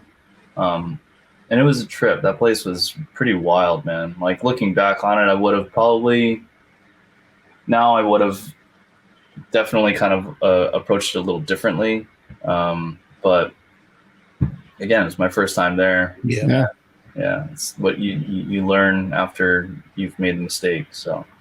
Yeah. Well, these first 2 years, there was a lot of first times on a lot of bodies of water, wasn't there? Oh, yeah. Because you went to Murray after that, and you had probably never fished it, right? So Murray, I made sure before last year. So the schedule came out. Santee. The Santee I'd fished the first year or two. Yeah. That place, I came in dead last on Santee Cooper.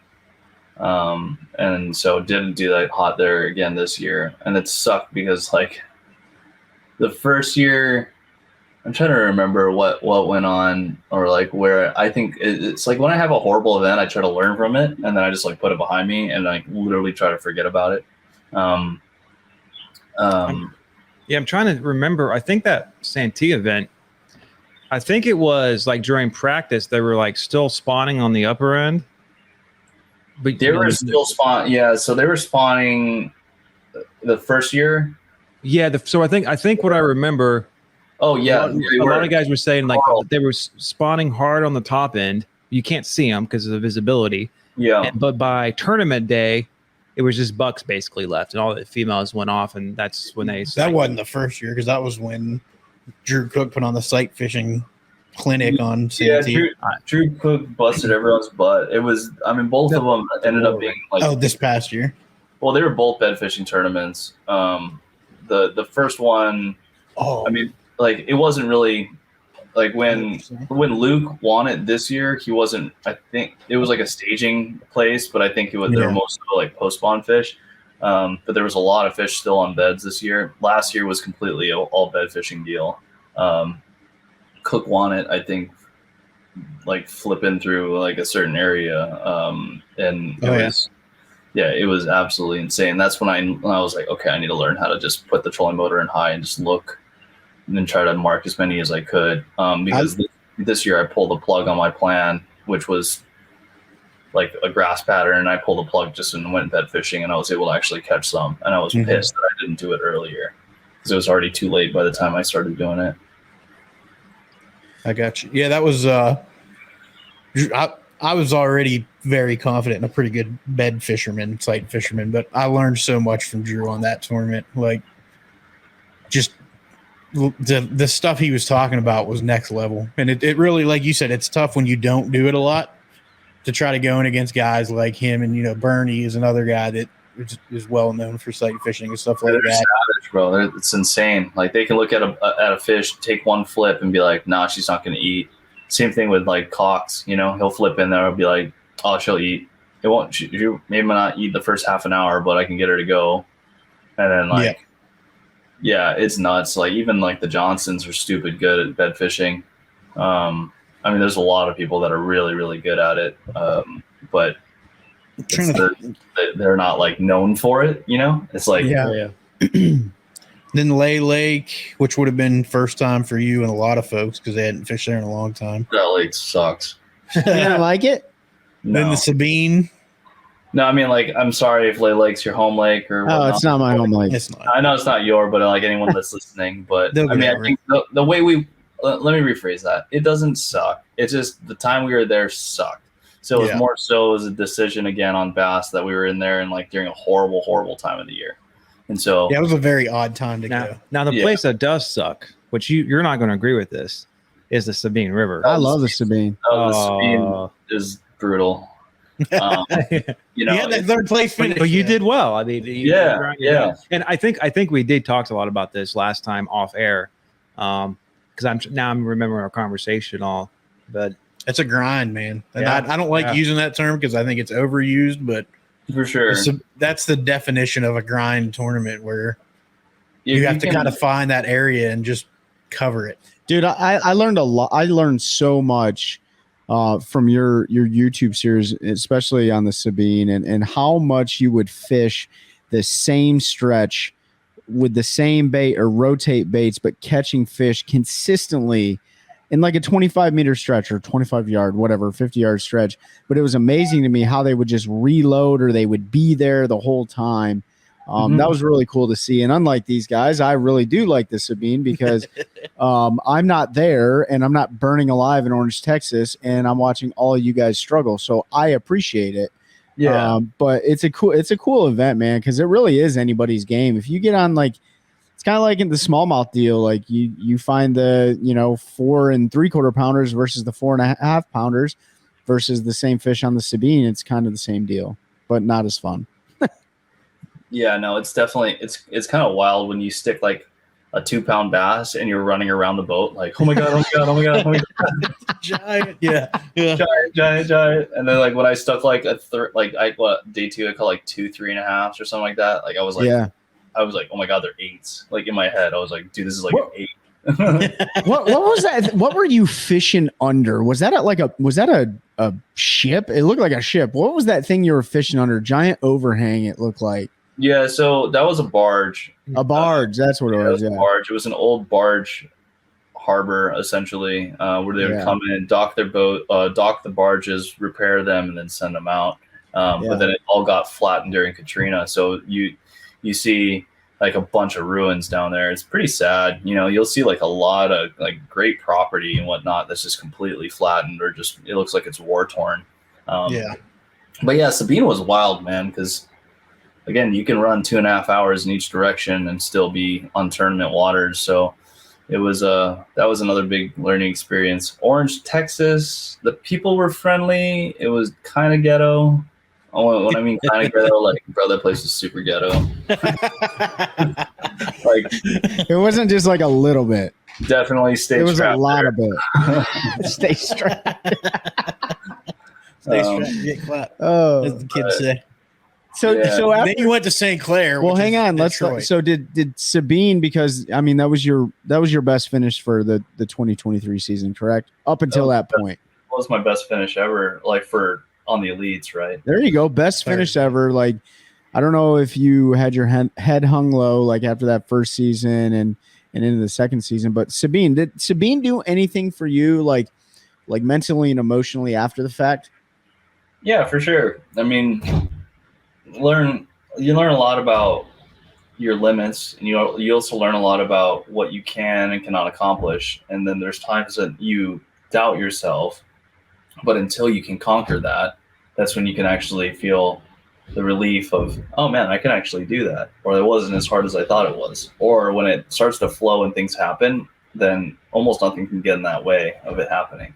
And so that's what that taught me on the Sabine, where I had not top 10 one. I gotten really close a few times, but then to finally sneak into that top 10, and the analogy is right, breaking the glass ceiling to get in there. It gave me the confidence to know that, like, oh yeah, okay, I can do it for sure. Right. And I was as close, like in my head, I was one fish away from winning it too. You were. You So were.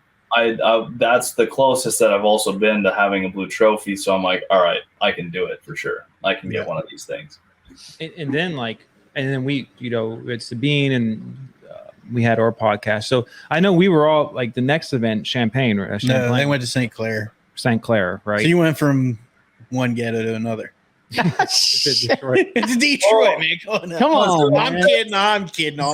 St. Clair is nice. Like, it wasn't as like hood as Detroit. You're still up. You're up the ways a bit from Detroit. I've spent a lot of time on St. Clair. I've fished up there a ton. That place is cool, man. I mean, it's wild. That's like no other fishery I've ever fished, where I can tell be everybody that 10 miles out in the middle of a freaking lake, and it's 15 foot deep. Yeah, it's crazy. You don't see land around you, and you're like, wait, why is it only 15 feet right here? Yeah. You're looking around for sharks and stuff. Yeah, it's like, you feel like you're in the ocean, and you're like drop shotting for smallmouth, and then a 6 foot sturgeon does like a barrel roll. You're like, what the hell? Yeah, it's a wild fishery. It's my favorite fishery. It's on my bucket list for sure. But we were paying really close attention, either watching or on Bass Track all the time. And you had a good day 1, if I remember, good day 2, if I remember, and then day 3. That was Champ. So we talked to you after St. Clair, which St. Clair was a little rough. I think you were 74th or something like that. Okay, so I'm off on one. Mm-hmm. Yeah, it's all right together. I baby checked St. Clair. Baby check. Baby check 2,500. I got you. Yeah, all the guys are called baby check. Oh yeah, you baby check. And then you went to Champlain, which you had a really good day 1, a good day 2. And then day 3 was the one that got me, because I couldn't relocate the fish. I was in my head about some of the guys that had showed up. Well, even that was day 2 a little bit too. And you lost some fish day 3, correct? I lost a lot of good fish on day 3 that costed me the top 10. I would have had 20.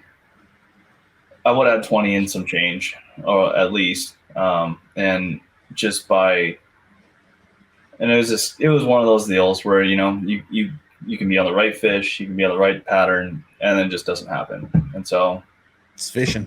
It's fishing, man. And so I just had to kind of let that go. The fact that I was able to check, I was like, all right, at least I cashed a check. At least I'm not completely out of it now. Like, it wasn't like a complete, like, all right, St. Lawrence is like this is just going to be some like loser lap, Like, I was like, well, I still have a shot. It's a long shot, but there's still a chance, So you're saying there's a chance. You're saying there's a chance. And you answered really the question I was going to ask going off that, because I was like, how did you approach that? Especially because you were on the fish, and things happen and it didn't work, and but it sounds like you kind of let that go and just went into the St. Lawrence, focused on. Did you know where you needed to finish at St. Lawrence, like going into it? We did. We definitely. We sort of like self-calculated, and then they confirmed it on Bass Live. Yeah. We were group chat, and I'm like, I know he needs to be above 20. Like, and then Mercer the first morning was like, Matty needs to be above 18, and he'll requalify. So that's crazy, because I don't even I tried not to think about it too much. Like, you're just like, I'm gonna go out and win this thing. Like, I'm like, okay, let's just have fun. This place has them. We only have 2 days to figure them out, instead of 3, right? Oh, so that's right, because they changed the way. Yep. So that was like really stressful. So I went and made my run on day one. I caught some fish. Like I didn't actually have my first fish in the boat until like 10:45. And I caught that first fish. It was like a 3.5 pounder and like 35 feet of water. I was like, okay, they're deep. Went another hour and a half, caught a 4. Went another hour, caught a 3. You know, and I'm like, oh man, like they're not grouped up. They're not, you know, I'm like, oh gee. Roll over, I find this like isolated big boulder, cast over there, catch a 5. I'm like, damn it. Like I start like kicking myself. like I seen 2 on the boulder, and I'm like, man, they go down like ding. I'm like, and as soon as I set the hook on it, I was like, frick. I was so pissed. Like as soon as I stuck it, I knew. I was like, oh, this is a giant, damn it. It comes up, it's a 5. I was like, frick. Dump it. The other one's still there. I'm like, okay. And I go down, find a little rock pile, had like I catch a 3, catch a 3.5, and then I catch a 2 or something like that. I'm like, oh, there's fish here. And then I see a whole bunch of others. I'm like, okay, they're around here. Try to bump up a little bit more. Didn't see much. I'm like, all right. So I had like 17, maybe 18 pounds. Day 1 of practice. Day 2, I'm like, well, I got to find a backup in case that just goes to crap. And so my whole thing was I'm going to dedicate time in the river. I caught 1 4-pounder and a 2-pounder on day 2 of practice. Mm. So I was like, well, that was fun fishing the whole elites thing, you know. My eggs are now all in one basket. Yeah, I'm just like, well, I mean, I got one spot to go and hit. And I mean, it wasn't one spot, it was like a series of spots, but it was like I got one area that I'm going to focus in on, and that's it. And however it plays out will play out. And hold on, before day 1 starts though, day 1 blast off, were you mentally preparing to walk away from the elites? Oh yeah. Oh, I was mentally preparing that before St. Clair. Really? Oh, dude, it was like did you start like lining up job interviews? I've already been in the process of getting a fishing show going. So yeah. He's getting his TV shows. So I want, you know, that's still my goal, Sure. and that's something that I ultimately want to do. So that's still brewing. Was I okay with it? Was I at like this peace with it? I had to. I mean, because again, you can't control your destiny. Right. You can't. As much practice and time and effort you can put into something, you're still at the mercy of God and of the sport. Yep. And so, however, it's like I really kind of let go of everything and not really focus too much on how I needed to finish out or whatever. Until day 1 happened, and then I was like, we're still in this thing. And that's when Let's do it. that's when I got like, okay. But it was nuts because, I was, on blast off. I'm like, well, I honestly don't know how today's going to go. I can either fall straight on my face or I can maybe have 19 Because pounds. she was rough that day. She was blowing 25 with 30-mile-per-hour gusts sustained. I saw, I would say 6, maybe there was a couple close to 8. Other guys would have called them 10s. I saw what normally takes 35 minutes took an hour and 15. And so I made the run. I timed it, made the run. And when I got into my first spot, there was 4 footers, and this is a protected area. Wow. And I'm like, and with like backwash, it was a mess, dude. Like, I'm actually really excited to share. I have one more day of Champlain that I got to edit, and then I'm going to work on the St. Lawrence one. Yeah. But day 1, and it kills me because I was trying to focus, so I didn't grab footage of traversing the big stuff. But I got a small clip, so everyone kind of has like a small idea of what it was like. But it was pretty nuts, the amount of like wash that would come over the front deck of the boat, and how difficult it is to try to fish in those kind of conditions. But I lost my first fish. Like I actually broke it off of the boat. It wasn't a big one. I was like, man, I hope this isn't like how the rest of this day is gonna go. Especially after like my day 3. I was saying, yeah, you start having flashbacks to like so that's Champlain going day to my 3. like, oh, crap. So I go to my next spot, which is a little bit further of a run, in the beginning of my series of runs my series of my little milk run that I figured out, and I catch a 3, and I was like, all right, like not what you need to win, but like a fish, and I catch another one. I'm like, all right, I got 3 fish in the boat, like they're 3 fish for 7 pounds, but whatever, So right on the next spot is that my boulder, fire over to it, like high 4-pounder. Like it actually eats it. I set the hook, I fought it for a second, and she comes off, and I just like instantly free spooled it again, and she was still pissed, and she just swam down, ate it again, and got that one. That one was like, it was like a high 4 or something like that. And so I was like, okay, all right, like something's telling me to bump out and fish this other little spot. So I bumped out and fished this other spot, caught a 3.5. I was like, all right, cool. Let's go check in on my other little rock pile that I had with like a lot more fish around. Start fishing it, I catch another 3.5, and I'm like, all right, I got like 17 pounds. I'm like, this is already doing better than I thought it was. Like, all right, like I got a limit. Like I'm stoked. Far out is like an 80-foot cast. I see a giant just like suspended up high with like 2 others around it. I fire over to it. I stick it. I get like a couple cranks on it, and it goes rocketing out of the sky, and it's my PB. It's a 6 1/4. Oh wow! And I'm like, oh my god! It's like freaking out, And like I get it close to the boat, and I get to see it. I'm like, dude, this is a freaking mag. And in my head, I'm like, oh, it's like a solid 5, But like when when you fish there, it's like a 5 and a 6. They're close, Yeah. But when it got real close, like a foot under the water, and I got my hand underneath it and actually scooped it into the boat, I was like, oh, dude, this is a giant. I threw it on the scale, and I was like, oh, bro, like let's go. Like that one fish, I knew. I'm like, all right, like I got like 21 pounds or something like that. I'm like, this is sweet. Like I called out like a 1 pound, like it was like a 2-pounder or something I called with it. And then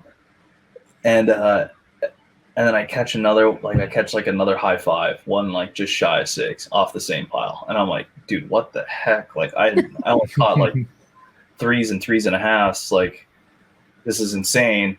And I'm like, okay, like I got like 23.5 pounds or something like that. I'm just going to go fun fish. I need to go expand on this area. I don't want to beat this stuff up too much. So I left those fish, and I just kept going, and managed to catch another 5.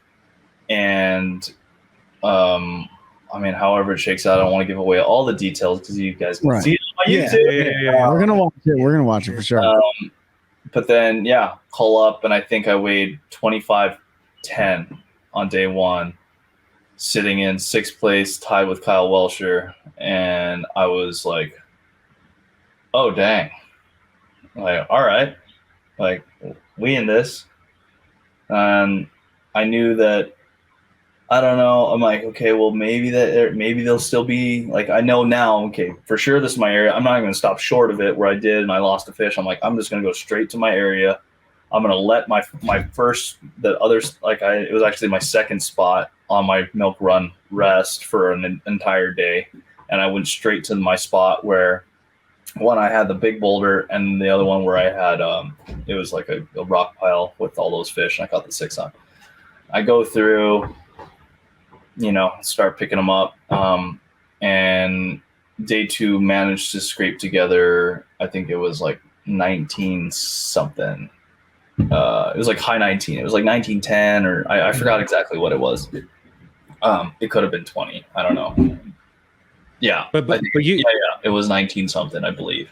That fascinates me, managing your areas and fish, because like obviously day 2, you knew it wasn't as good as your day 1, and you avoided some spots. So was there any temptation to deviate from your plan to go over to Well, no, because I'd only caught like a couple threes and a 4 there. Oh, okay. So like it wasn't. I went back to the area where there was like the 6s, right, or the Oh, okay, yeah. like the 6 and the 5. So I was like, I'm gonna let that other area sit and rest, and I'm not gonna even mess with it. I didn't even see any other boats near it, so I knew that I had this spot all to myself. And the great thing is I didn't have anyone else really in my area. I saw Brian Schmidt, but then he only had like 18 pounds day one. So I was like, all right, at least I know I'm on a better class of fish, even though he's kind of close to me. And then I didn't see him for the rest of the day. And then I knew day 3, I was like, well, I might have to go fish new water because I think I'm out. Like after having that bag on day 2, I was like, this wasn't another 25-pound bag, you know, like I saw some other fish, but like I might have to go and expand even more because this area might be out. Before the cutoff, Johnny's like, dude, I'm not going to make the cut, but I have some fish here. Excuse me. Nice. And so rules with bass, as long as amongst competitors, as long as you can share a spot, as long as there isn't been an official cut has been made. And so I got the stuff. I was like, okay, cool. And it was funny because it was a spot that I had found too, but I was catching tiny fish off of it during practice. And I guess he came in there and I think bigger fish moved in, but not giants. They were all 3.5s and 4s. And I'm like, okay, well, plan B, if I really need to, I'll go and hit that. I get a call from Steve Bowman at like, I think 6 o'clock at night.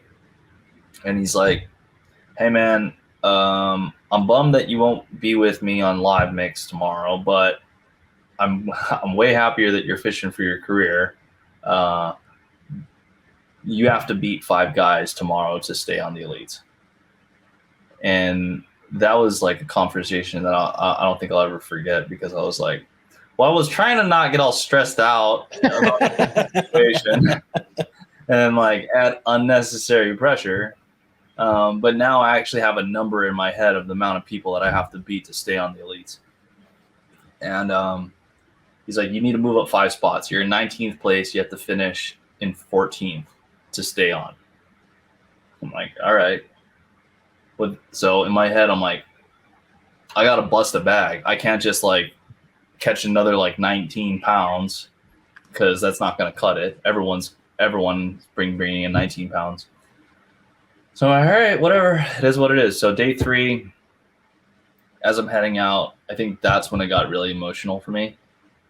And that's when everything really like kind of like sank in, because I realized at that point, this might be my last day as a professional angler on the elite tour.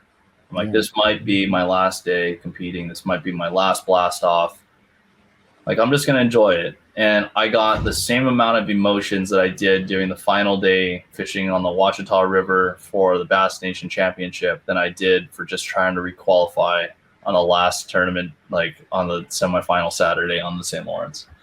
And basically almost brought me to tears during blast off when, you know, Mercer announced the name and everything, and I started heading out. And it was nuts, man. I had this like overwhelming, like it was like a flap jacket of weight, of pressure and weight and all this stuff. I'm like, man, like I'm not a super religious person. I do have faith, and I also have like a set of morals and values that I follow. But I said a prayer that morning, and I said, you know what, like, God, if this is your will and this is what you want me to do, and it's your intention for me to go fish the elites for one more year, like, it's going to happen. And if it's not, I know you got something better for me. So it is what it is. And then I also my buddy Jesse, who passed. I was like, yo, Jesse, you got my back today. All right, amen. Let's go. And so like I had this like weight come off my shoulders. Like as soon as I finished that, like I had this huge weight just like lift off of me. And I'm like, oh, whatever happens today happens, and let's just go have fun, you know? And it was such a it was such an important moment for me, because I was like, all right, you know, and I had a 16-year-old Marshall with me. So I had this little kid that was like looking up and like seeing like, you know, I want to fish the elite someday. And I'm like, yeah, but guess what? You might be in my shoes and your whole dream is just going to get crushed, you know? Like, it was like, you get like the whole spectrum. So it's like, he's, you know, I'm like, yo, like, help me film. He's like, okay. And so like, you'll see a lot of the footage is like him like filming. Yeah. And he gets a bunch of good shots. But anyways, we go out. I get that big relief on the way out, and I roll into the spot that I let rest. Fire over there, first fish was a 3.5. Fire over there, next fish was a 4.25. And I was like, all right. So I'm not gonna beat on them too much. I try to look around some more, and they're gone. I was like, all right, we're out. Pulled the trolling motor, left. It was like a quick half an hour stop. I was like, sweet, we got 2 good fish in the way. Went over to my big rock, hit the big rock, reloaded. I cast it over to it, went down. They left. I was like, dang it. I'm like, I don't know if it was that one fish that I pricked from a couple days ago. He came back. He's like, nah, I know that has it on. I'm not. But he left. I went, kind of expanded on that area a little bit and ended up catching like another 3 or something. And then my plan in my head was to fish till about 11, try to get about 19, 20 pounds, and then go move to the stuff that Johnny and I shared. And I'm like, well, let's just see. So I start going down. I hit the rock pile with the 6s, right? I managed to catch a 4, and then another 100 yards down, I catch a 5. And I was like, oh, okay, maybe there's still some fish here. Go down another way, catch another 4.5.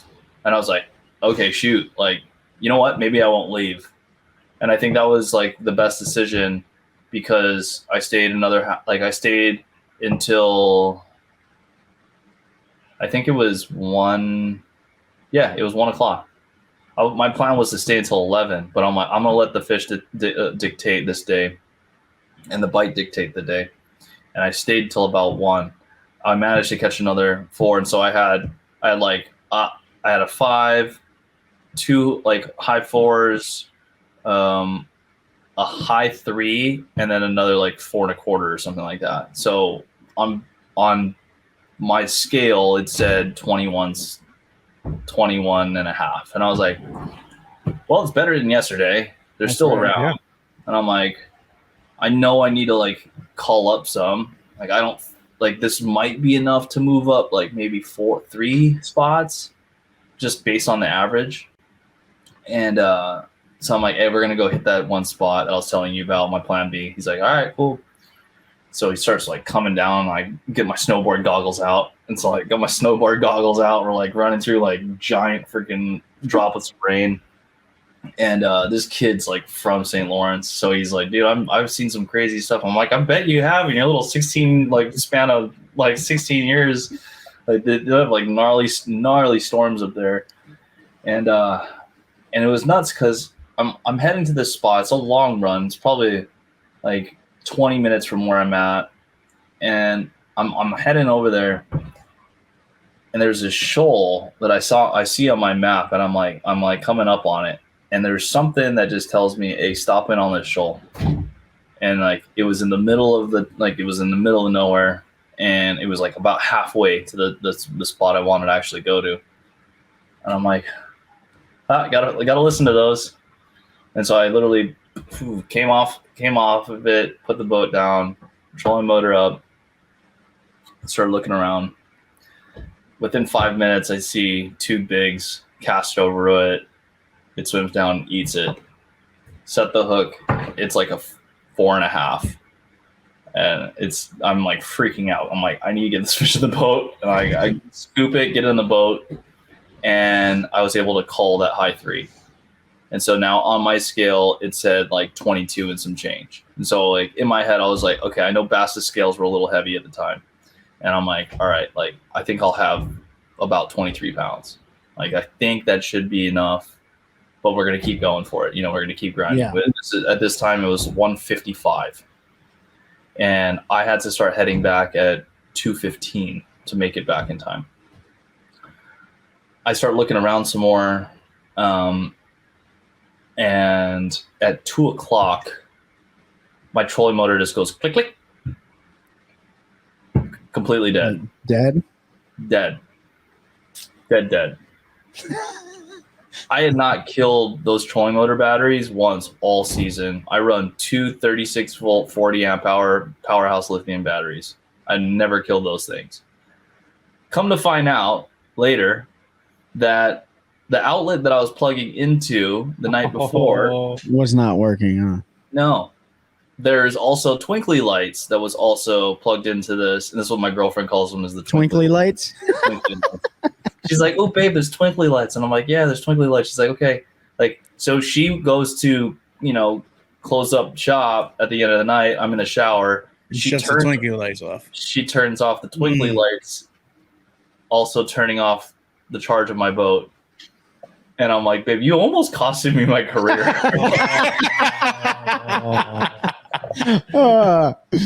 Twinkly lights killed your dreams. Yeah, I was like literally this close, and it's so funny how it's like sometimes like you can think you can control everything, but just someone that's just like, oh, like harmless is like, I'm gonna just turn off the lights outside. So that little tip and trick, make sure you're always on an independent outlet outside that does not coincide with any switches that are nearby in height of children or your significant others. And you're gonna carry an outlet tester next year and stick it in, and I always carry the cords that light up when you plug them in. Yeah, right. Yeah, I do the same, but this was like outside when you go inside so you were done for the night. But talk about everything lining up and just that last event. You had just enough juice to get that last 4. Literally just enough juice to get to that last fish. And I pull the trolling motor, I put my jacket on, and I picked up my drop shot rod, and I fire over my big motor, and I just start idling.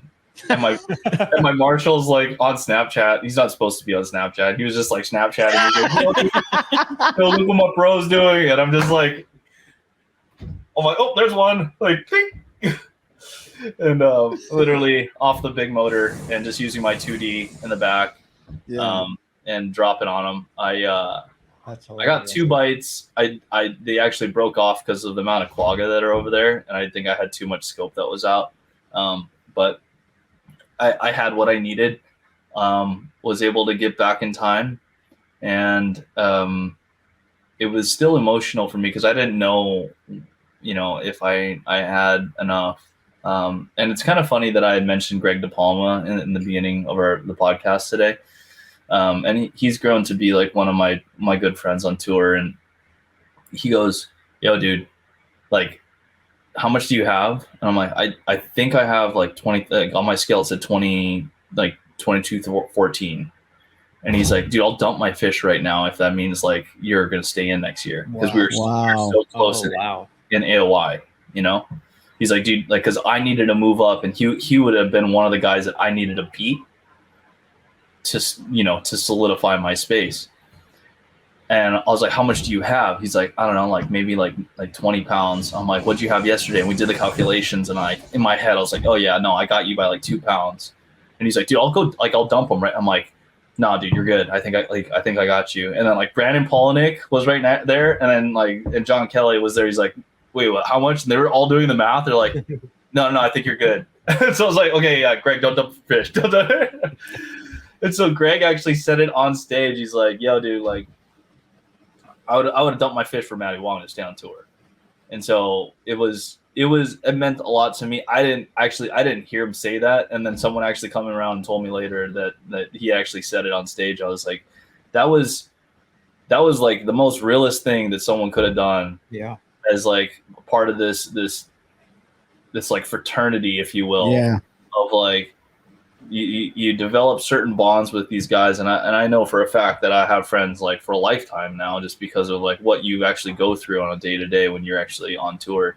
So it meant a lot that he even offered that, and And it was crazy because Emily with Bass, she comes up to me and she taps me on the shoulder. She's like, "Hey, stick around, top 10, right? We're going to do the announcements." And I'm like, I didn't look at my phone at all. I was so surrendered by everything that I'm like, whatever happens, happens. So I didn't look at Bass Track. I didn't see where I was at. I didn't like check anything out. And then Bowman comes up to me. He's like, "Yo, dude, good job today. Like, I think you made the top 10. And I'm like, "What do you like? What?" And like, you're the second person that says like I'm in the top 10. And then I like look, and you're like, "Yeah, Bass Tracks has you in 9 right now." And I'm like, "Well, there's a bunch of sandbagging MFers, bro. Like, I ain't gonna Yeah. like all these guys are sandbaggers, bro. Like, there's no way." And I'm like, plus we have like 15 minutes left. Like the amount of fish that get caught in the last 15 minutes of an elite derby that changes so much of the standings is astronomical. It'll blow your mind. And so I was like, yeah, there's no way. You know, like, I'm not sick. But in my head, I was like, you know what? Regardless if I made the top 10 or not, like, that would be sweet if I top 10'd it. But I think I moved up enough from 19th, let's say if I just finished out at 12, to requalify. So there was like, it was like about an hour and a half of the most just freaking brutal anxiety of just watching every person weigh in. My girlfriend was there. Johnny was sitting next to me. Like, also just like, we were both like little high school girls, bro, like on our phones, like refreshing. Like, okay, Zaldane needs to crap the bed. Like so-and-so needs to crap the bed. We were just like going down like the lines. So like they would come up and they would weigh, and they would be like pretty close on their Bass Track. And I'm like, this is the first time I've seen any of these fools come up, like remotely close on their Bass Track. I'm like, dang, dude, was I the only one sandbagging this tournament? Like, I was just like, all right. And so that's right, because I think I messaged you on Instagram after day one. I think I said sandbagger. Because you were 3 pounds heavier than what you had on Bass Track, whatever it was. I was just like, you know, like when I caught the 6 and like it was like a 6 1/4. I think I told him to put a 6 in though. But the others on Snapchat. The other 6. But it was funny. Well, no, because sorry, day one, I didn't put a single fish in. I know. That was the most stressful day of my life. Pete was texting the group like he's dead. I don't know. Like Matt is either dead and didn't catch anything, or he's got a sack and he doesn't want anybody to know.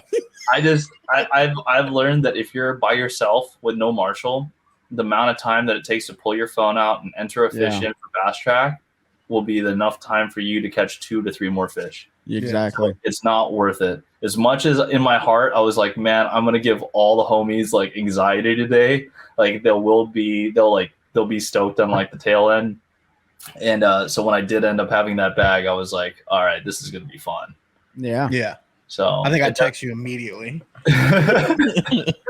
What did you end up finishing the last derby in? What place were you in? So last day I went out, I caught 25 pounds again. Yeah. And I didn't move 6, up. right? No, I didn't move up a single spot. I finished 9th. Yeah. Finished 9th? I finished 9th. Yeah, it was wild. I mean, the rest of the boys, they were on like the most I could have moved up to was 6th. Yeah, because how far away they had like ran away with it. It was pretty stupid. I felt it's funny you talked about like refreshing Bass Track and stuff on that third day because I kept doing it too. I was doing the same thing. Like literally, like I'm saying the same thing. Like I hope Zaldane's 0. Somebody's boat needs to break now. but for real, dude. So day 3, like you're like sitting in 9th. Was there any part of you like, dude, I don't even want to go fishing tomorrow? Like, I know I requalified. No. I was like, so at that point, I knew that this was going to be the first time in my professional career that I was going to have 0 pressure on an incredible fishery just to go out and have fun. Okay. Yeah, because the Sabine, even though like it's a grind. We talked about that. But you get the pressure. You could go out and you could have won it, right? You were pushing away from winning. Yeah. St. Lawrence, you knew you weren't going to catch up to those guys. There was no chance. I would have had to have like a 40-pound sack, which like, I would have had to like I would have had to beat all of my PBs and caught 5 of them. You know, it's like there's just like it would have seven. You know, 7. Yeah, 7. I would have like 1 lead weight, 2 lead weight. Yeah. This isn't walleye fishing, Trey. This ain't walleye fishing. Come on. oh man. No, but Dude, I can imagine. Yeah, that had to just. I'm already just go out and have fun. I'm already balding. I feel like I got more bald that day because like Pete was texting the group.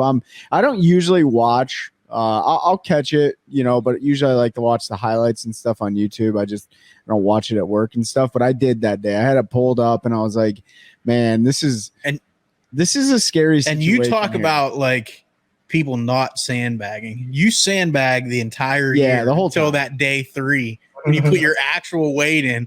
And I'm like, oh, Bastrix is 22, so he probably has another 25 and a half pound bag. Yeah, day 3, I think I rolled in. It was like 23, 14 or something like that. Yeah. So yeah, that was pretty nuts. And then on the last day, I was like, all right, we'll get it close. I don't want to sandbag her too much anymore. You don't want to be that guy too, because like no one likes the sandbagger, but everyone also likes to be the sandbagger. Right. Yeah. Hypocrisy at its best, man. Yeah, exactly. It is funny. There's a couple guys who have gone a little bit heavy. they've gone heavy on their own scale. And I know a couple of those guys. Yeah. I've done that on an event. I forgot which event it was, and I was so surprised when the fish hit the scales that it was under the weight that I put in, that I was like, I think it was Lake, and I was so bummed that I was like, I'm never weighing a fish with the cold clip in their mouth, because I've seen other guys do that, like weigh it with the cold clip. They're like, oh yeah, this is about like what it's going to come out to, and you get like a closer like guess, I guess, whatever it's going to be. And I'm like, no, I'm gonna weigh it, and which way with how turbulent the water was, I was gonna enter it in on the lowest scale of which it clicked on. There you go. I'm like, that way I shot, like I'm erring on the side of lower weight. I know that I'll have a little bit of at least like a half a pound to a pound buffer, and then it gives me kind of a better understanding versus to overshoot it, and then that can also screw you up in your decision making too.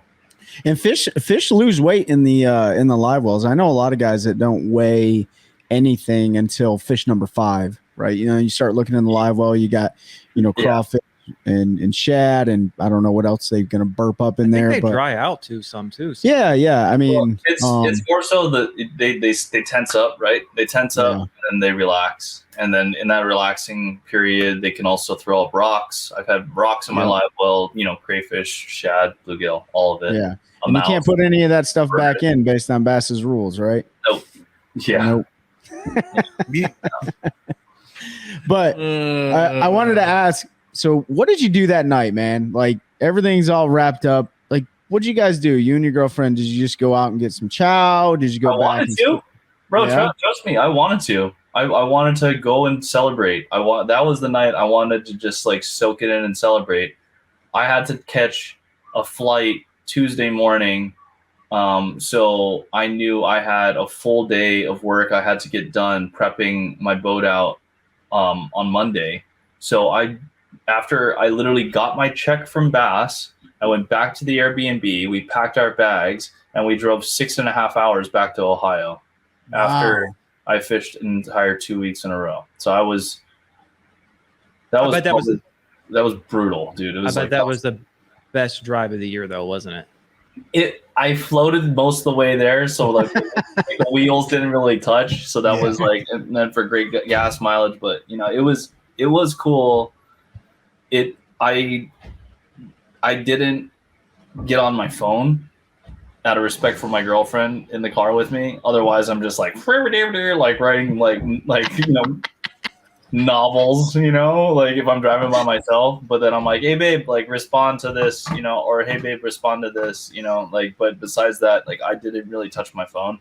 And so it wasn't until, because even Monday I had so much I had to get done that I had already I had over 100 messages on my just in my messenger, and then another couple hundred in Instagram, and then also on Facebook that I had to go through. So I'm like, I don't even want to touch this right now. because I want to make sure to give everyone like the time that I want to be able to like respond and thank them. And so when I was able to actually like kind of settle in at the end of the night, because we had to fly out. My buddy Sean picked us up at like 5 a.m. on Tuesday, so you know it was like a pretty gnarly gauntlet. And then that's why when I landed back in Hawaii, I was like, okay. Would you fly for 3 days? I was gonna say, well, talk about sleeping. How do you fly? How do you fly to Hawaii? Are you a coach kid, or did you say, you know what, I deserve this one, I'm bumping up to a pod? Oh no, bro! Are you kidding? A Chinese, bro. I try to be as frugal as I can. You know, I mean. So what you're saying is you would have rode in the luggage bin. Yeah. Good. Like, just shove me under the plane. We'll be all right. Yeah, no, it's funny though, because my mom's. I always make that joke. Like I'm in Hawaii. We say "pake," which is like the pidgin term for Chinese. But my mom's more cheap than my dad, and my dad's the Chinese one.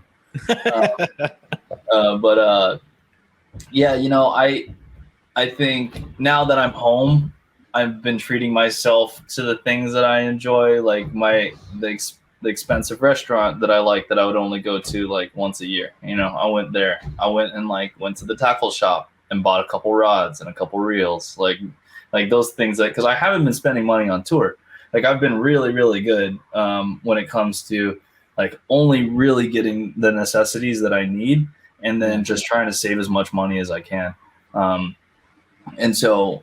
And then it got to the point where like my CPA is like, yo, bro, you gotta bump up some of these write-offs, because like this was a little bit more than you projected. So I'm like, all right. That's a good problem to have. You know, that's a serious question. I know we've been going for a couple hours, and I mean, I could talk to you all night for sure, but just on the financial side, how does it, do you guys, a lot of you guys on tour and stuff, do you invest into like a Roth or, you know, some sort of 401k or whatever the case may be? My business is set up in Texas, which is technically my residence right now. And so I have a CPA that works for me in Texas. I also have an account with Edward Jones in Texas. And so I have a Roth IRA set up. I don't have a 401k set up, but with the Roth, it's great because then I can like defer, you know, 60% or whatever it is, and then not have to, I forgot exactly what. So everything goes in before taxes or after taxes. Like a lot of folks don't think to do that, and then you know you're 90 and you're like, uh-oh. I mean, it's important. Like, you know, setting literacy is something we don't grow up with, right, in America. Like that's something that unless it's in your family and you're taught that on a person, right, like someone close to you, you're not taught that in schools, which I think is complete BS. Yes. So it's a way I feel like, I don't know, we can go down a crazy rabbit hole when it comes to, you know, the dumbing of America and how I feel like we need to be educated and from a younger age to like learn how to navigate the financial world and then the tax realm.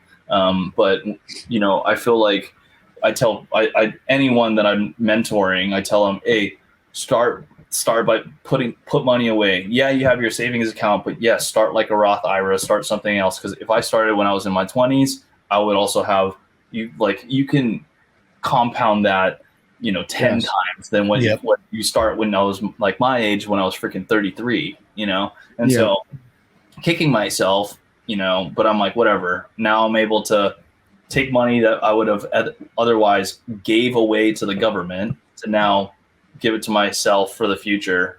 I think it's just a way better investment than having just literally like, okay, here you go, Uncle Sam. I was just saying that you said the word mentor. This will probably be my last like serious question, but who's been your mentor, man, along the way? Or obviously there could be several, but who's been that one person that you really can lean heavily on?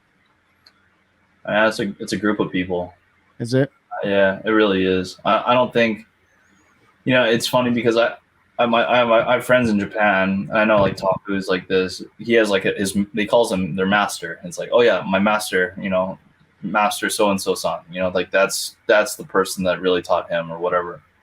And for me, I wasn't that lucky to have one person that I felt like had all the answers. I'm the type of person that even when I went to college and I studied religion as basically as like a minor, I was like, I like this about that religion, but I'm not going to take that whole. I'm going to take just that one little bit from that, and then I'm going to also take a little bit from that.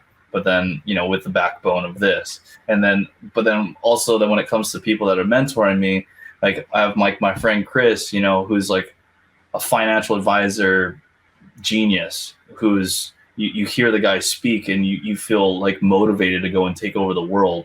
And you're like, bro, I was just on the phone with you for half an hour. Like, well, like this is insane, but then from someone like that, to my dad, who's taught me a lot about my business knowledge throughout my life, because he's an entrepreneur.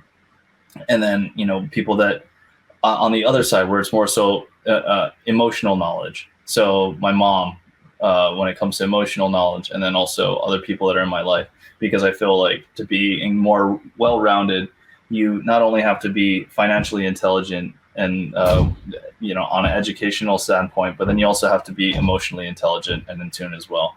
Because it's not all about what it's also about the people that and then how can you help and care for the people that are close to you.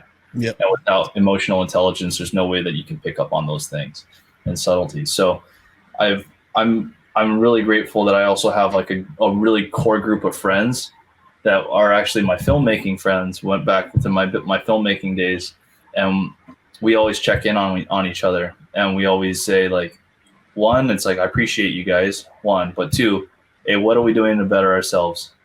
Like, how are we? Like, let's get better. Like we always say like, yo, like let's get better. And the crazy thing is we're all off in our own direction. Like one's like a producer, one's a cinematographer, the other one's a screenplay. Like he writes scripts, and then me like bass fishing. But we all are still best friends, and so we all try to like, yo, let's level up. And if someone's like, if we see someone slipping or just kind of doing something that you're like, yo, and we're close enough that you can call him out on his BS, and so having that accountability, I think, is extremely important.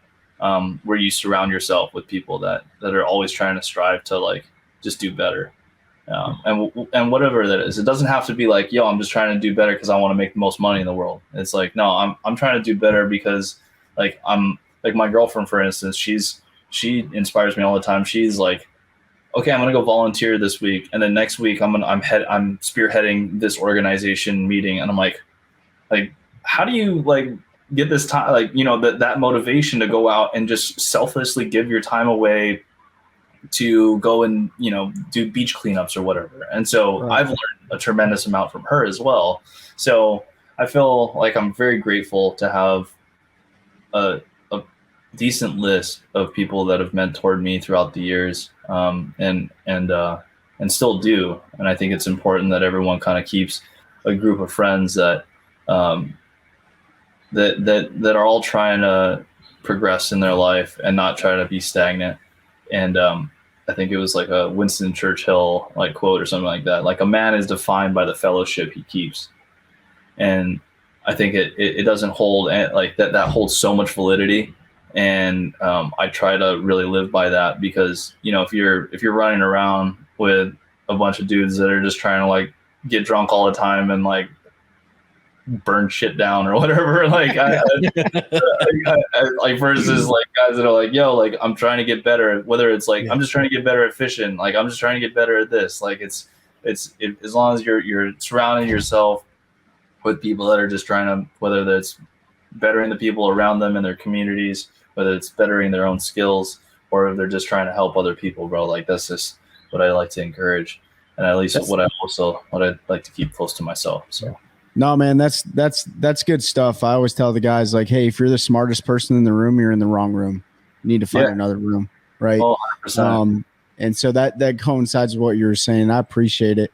And this is going to be good for the younger crowd to listen to as well. I will say, if you're in this room, it's not hard to be the smartest one.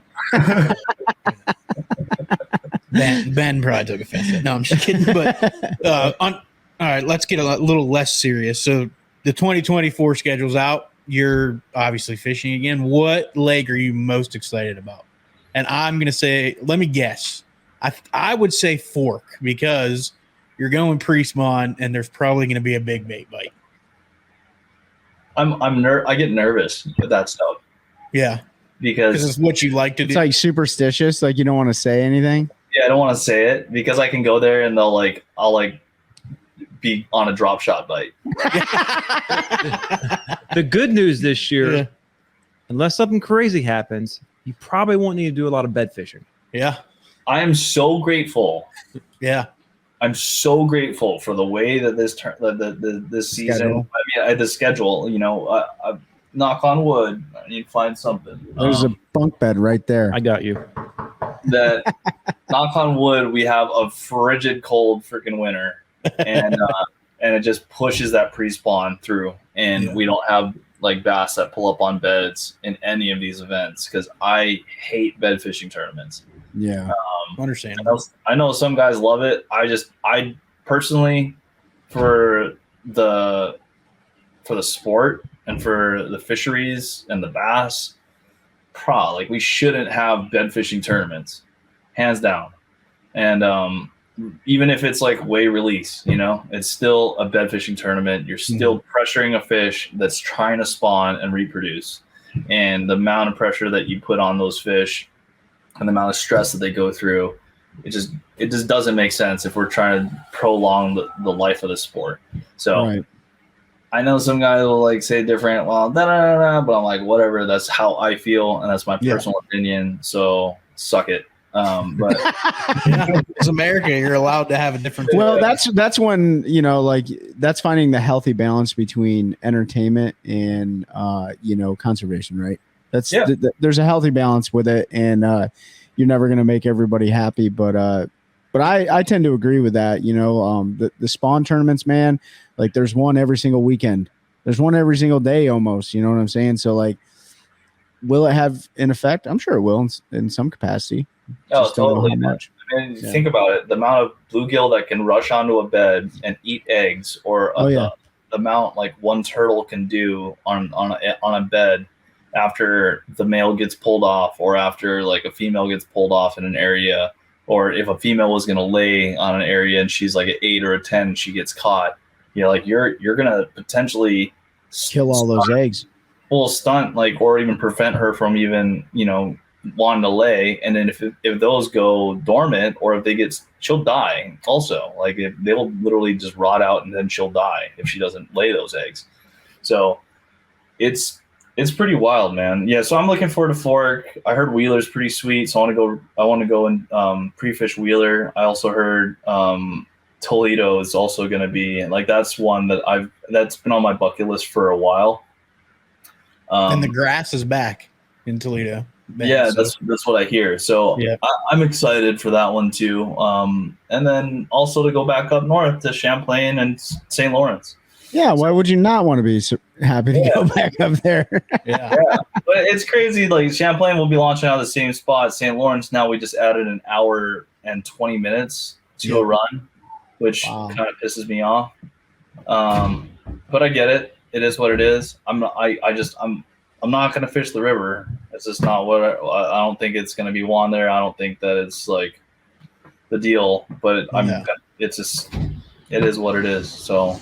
Gonna have to make some type of adjustments, find some stuff in the river. I'm gonna have to spend a day in it, and then also go and make the run out. But we'll see how she all plans out, and if it's meant to be, I'll requalify again. And if it's not, then it is what it is.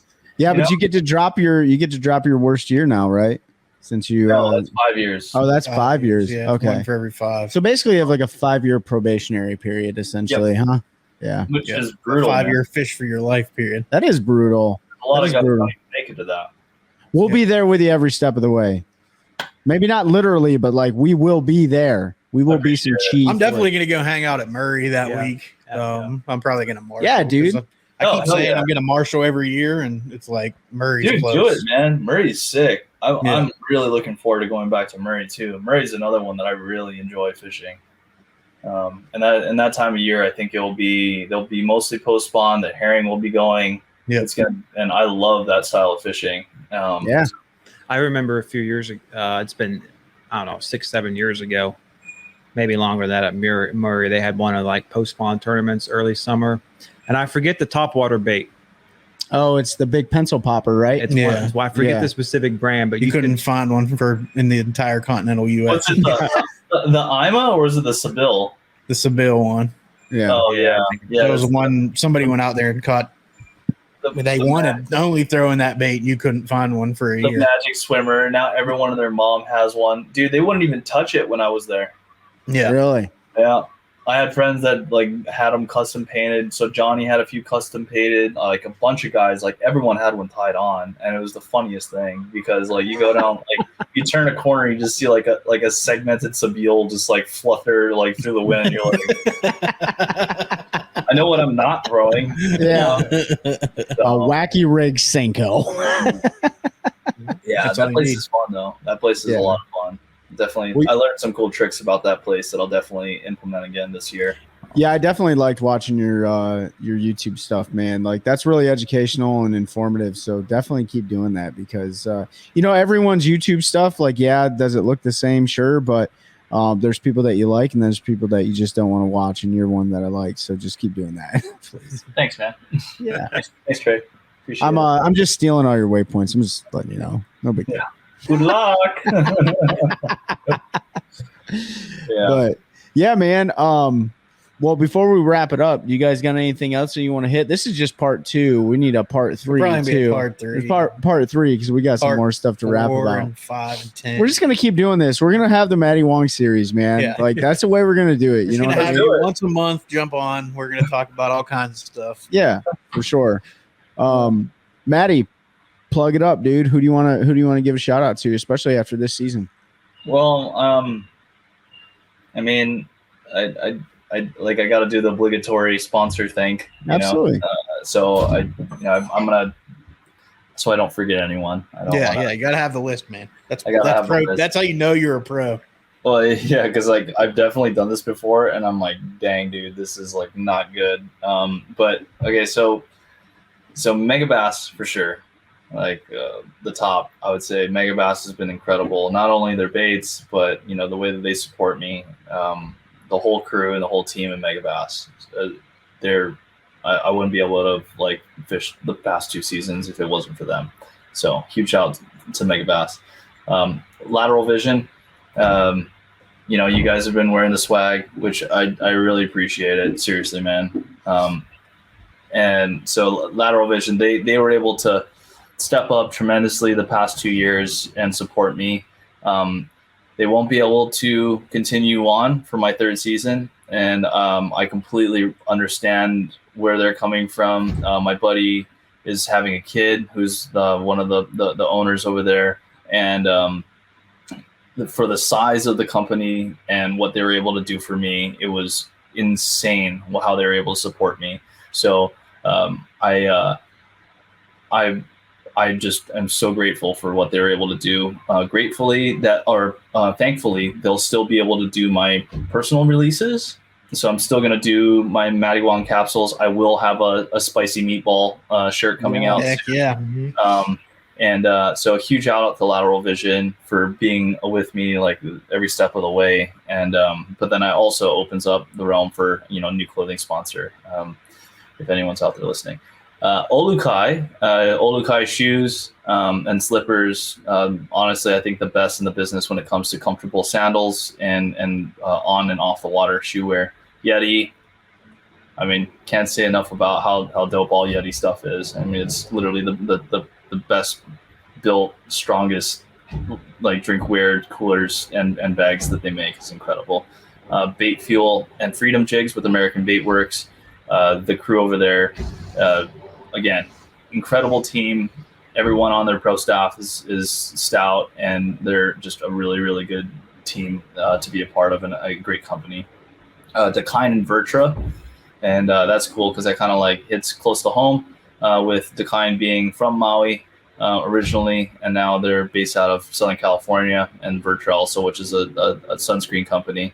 So they jumped on to support me. Sims outerwear, some of the best stuff ever. So if you guys rock Sims or no Sims, I mean, you know, it's the juice. And if you rock AFCO, then I'm sorry. So you should get over to Sims. You should sell your AFCO and buy Sims, is what he's saying.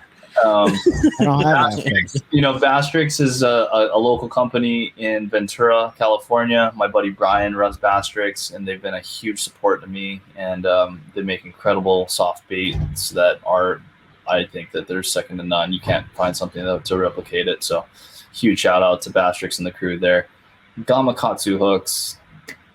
They're Gamakatsu hooks, bro. Japanese science and precision down to their knives that they're making now. Gamakatsu is an incredible company to be a part of, and so is Sunline.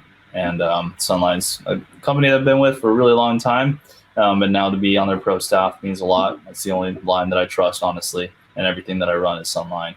The hookup tackle, Ben and the crew over there in Arizona, those guys are awesome. If they have the biggest SKUs of Megabass in the country. So if you're ever looking for any type of JDM stuff that's limited releases that you can't find anywhere else, Ben at the Hookup Tackle and in Phoenix, those guys will take care of you, and their customer service is incredible there too. Like I've mentioned earlier in the podcast, Powerhouse Lithium. If it wasn't for my girlfriend turning off the switch, they've powered me the past 2 years, and I've never had an issue with their batteries. I know there's a ton of issues with other lithium companies out there, all the ones that are pumping a lot of money into advertising. They just don't have the customer service, and they don't have the warranty to back it up. And more so, they don't have the quality control that Powerhouse Lithium has been able to do in their manufacturing process. So huge shout out to RJ and Bob over at Powerhouse Lithium. Electric Sunglasses, the crew over there, Todd and the rest of the boys in California. You guys can take a look at my YouTube. I'll have affiliate links for all of them. So American Bait Works, I think I have like a 20 or 25% off deal. So anyone who's listening in, you want to like get 25 or 20% off, like whether it's a Halo rod, net bait, Freedom jigs, bait fuel, whatever you want, you can put in my promo code there. And same thing when it comes to electric. And then I believe I have one for Lateral Vision on there as well. But and then last but not least, Angler Armor, which was a kind of cool addition for this past year. And that was a security system that if you're going to go out and spend, you know, a mortgage basically on a boat, why not protect it? And that way you have up-to-date GPS on where your boat's located. You'll have notifications if anyone opens up any of your rod lockers with an audible alarm system, as well as a alarm that will tell you whether or not your boat's plugged in or not. Oh, so nice. I had mine completely silent. I had mine silenced. Because I was so it doesn't sure. work if you don't. Yeah, you were so positive. You're 100%. I was like, and I'm like, it's killing me because the majority of the year I had it on, and like this is the last one. I was like, because I had it. Yeah. So either way, but if everything went perfectly, we would have no content. Yeah. Lesson learned. Yeah. So you would have no stress. We would have no content. It's fine. True. Will it alarm if you're driving down the highway with a 100-foot extension cord still plugged into your boat? That's what I want. Yeah. That's what I really want to know. Those are the incredible companies that support me, and I look forward to, you know, keeping on with a majority of them for this, this coming year, and hopefully I might be able to add a couple more. And then there's also I will have a title sponsor space open with Lateral Vision, so. Kind of keeping things open for that, and I'm excited to see where potentially can go, and I'm pumped for this next coming year. I appreciate you guys having me on and letting me shout outs and stuff. Oh yeah, check out my YouTube if you guys haven't already. Matty Wong Fishing. Yep. Follow me on the Instagrams, Matty_Wong, and then also on my Facebook page, Matty Wong Fishing as well. TikTok, I think, is the same. I noticed you've been posting on there more. I've been trying to, a little tiki-taki. I see you chasing some octopus around and stuff. So I did see that. That was dope. No, they're fun, dude. Yeah, I just love adventuring. Well, dude, hang out on the line for a second if you don't mind. We definitely appreciate you running us through the last 24 months, or I guess whatever. And you're here now and you're requalified, and we're going to be there with you every step of the way because we're excited to see your journey and continue along with it. And then folks just listening, go check out the fundraiser link that Pete's going to insert into the description, and go help those families out in Maui that were devastated by the wildfires and stuff like that. So it takes a village. Matty Wong, thank you so much. Appreciate you. Ben, Pete, you got anything? nope, just all of Matty's stuff will be linked below. The fundraiser will be linked below. Remember, if you donate, whether it's $1 or $1,000, send a picture of that receipt. It won't have any of your information other than your name on it, and we'll do a little giveaway for that.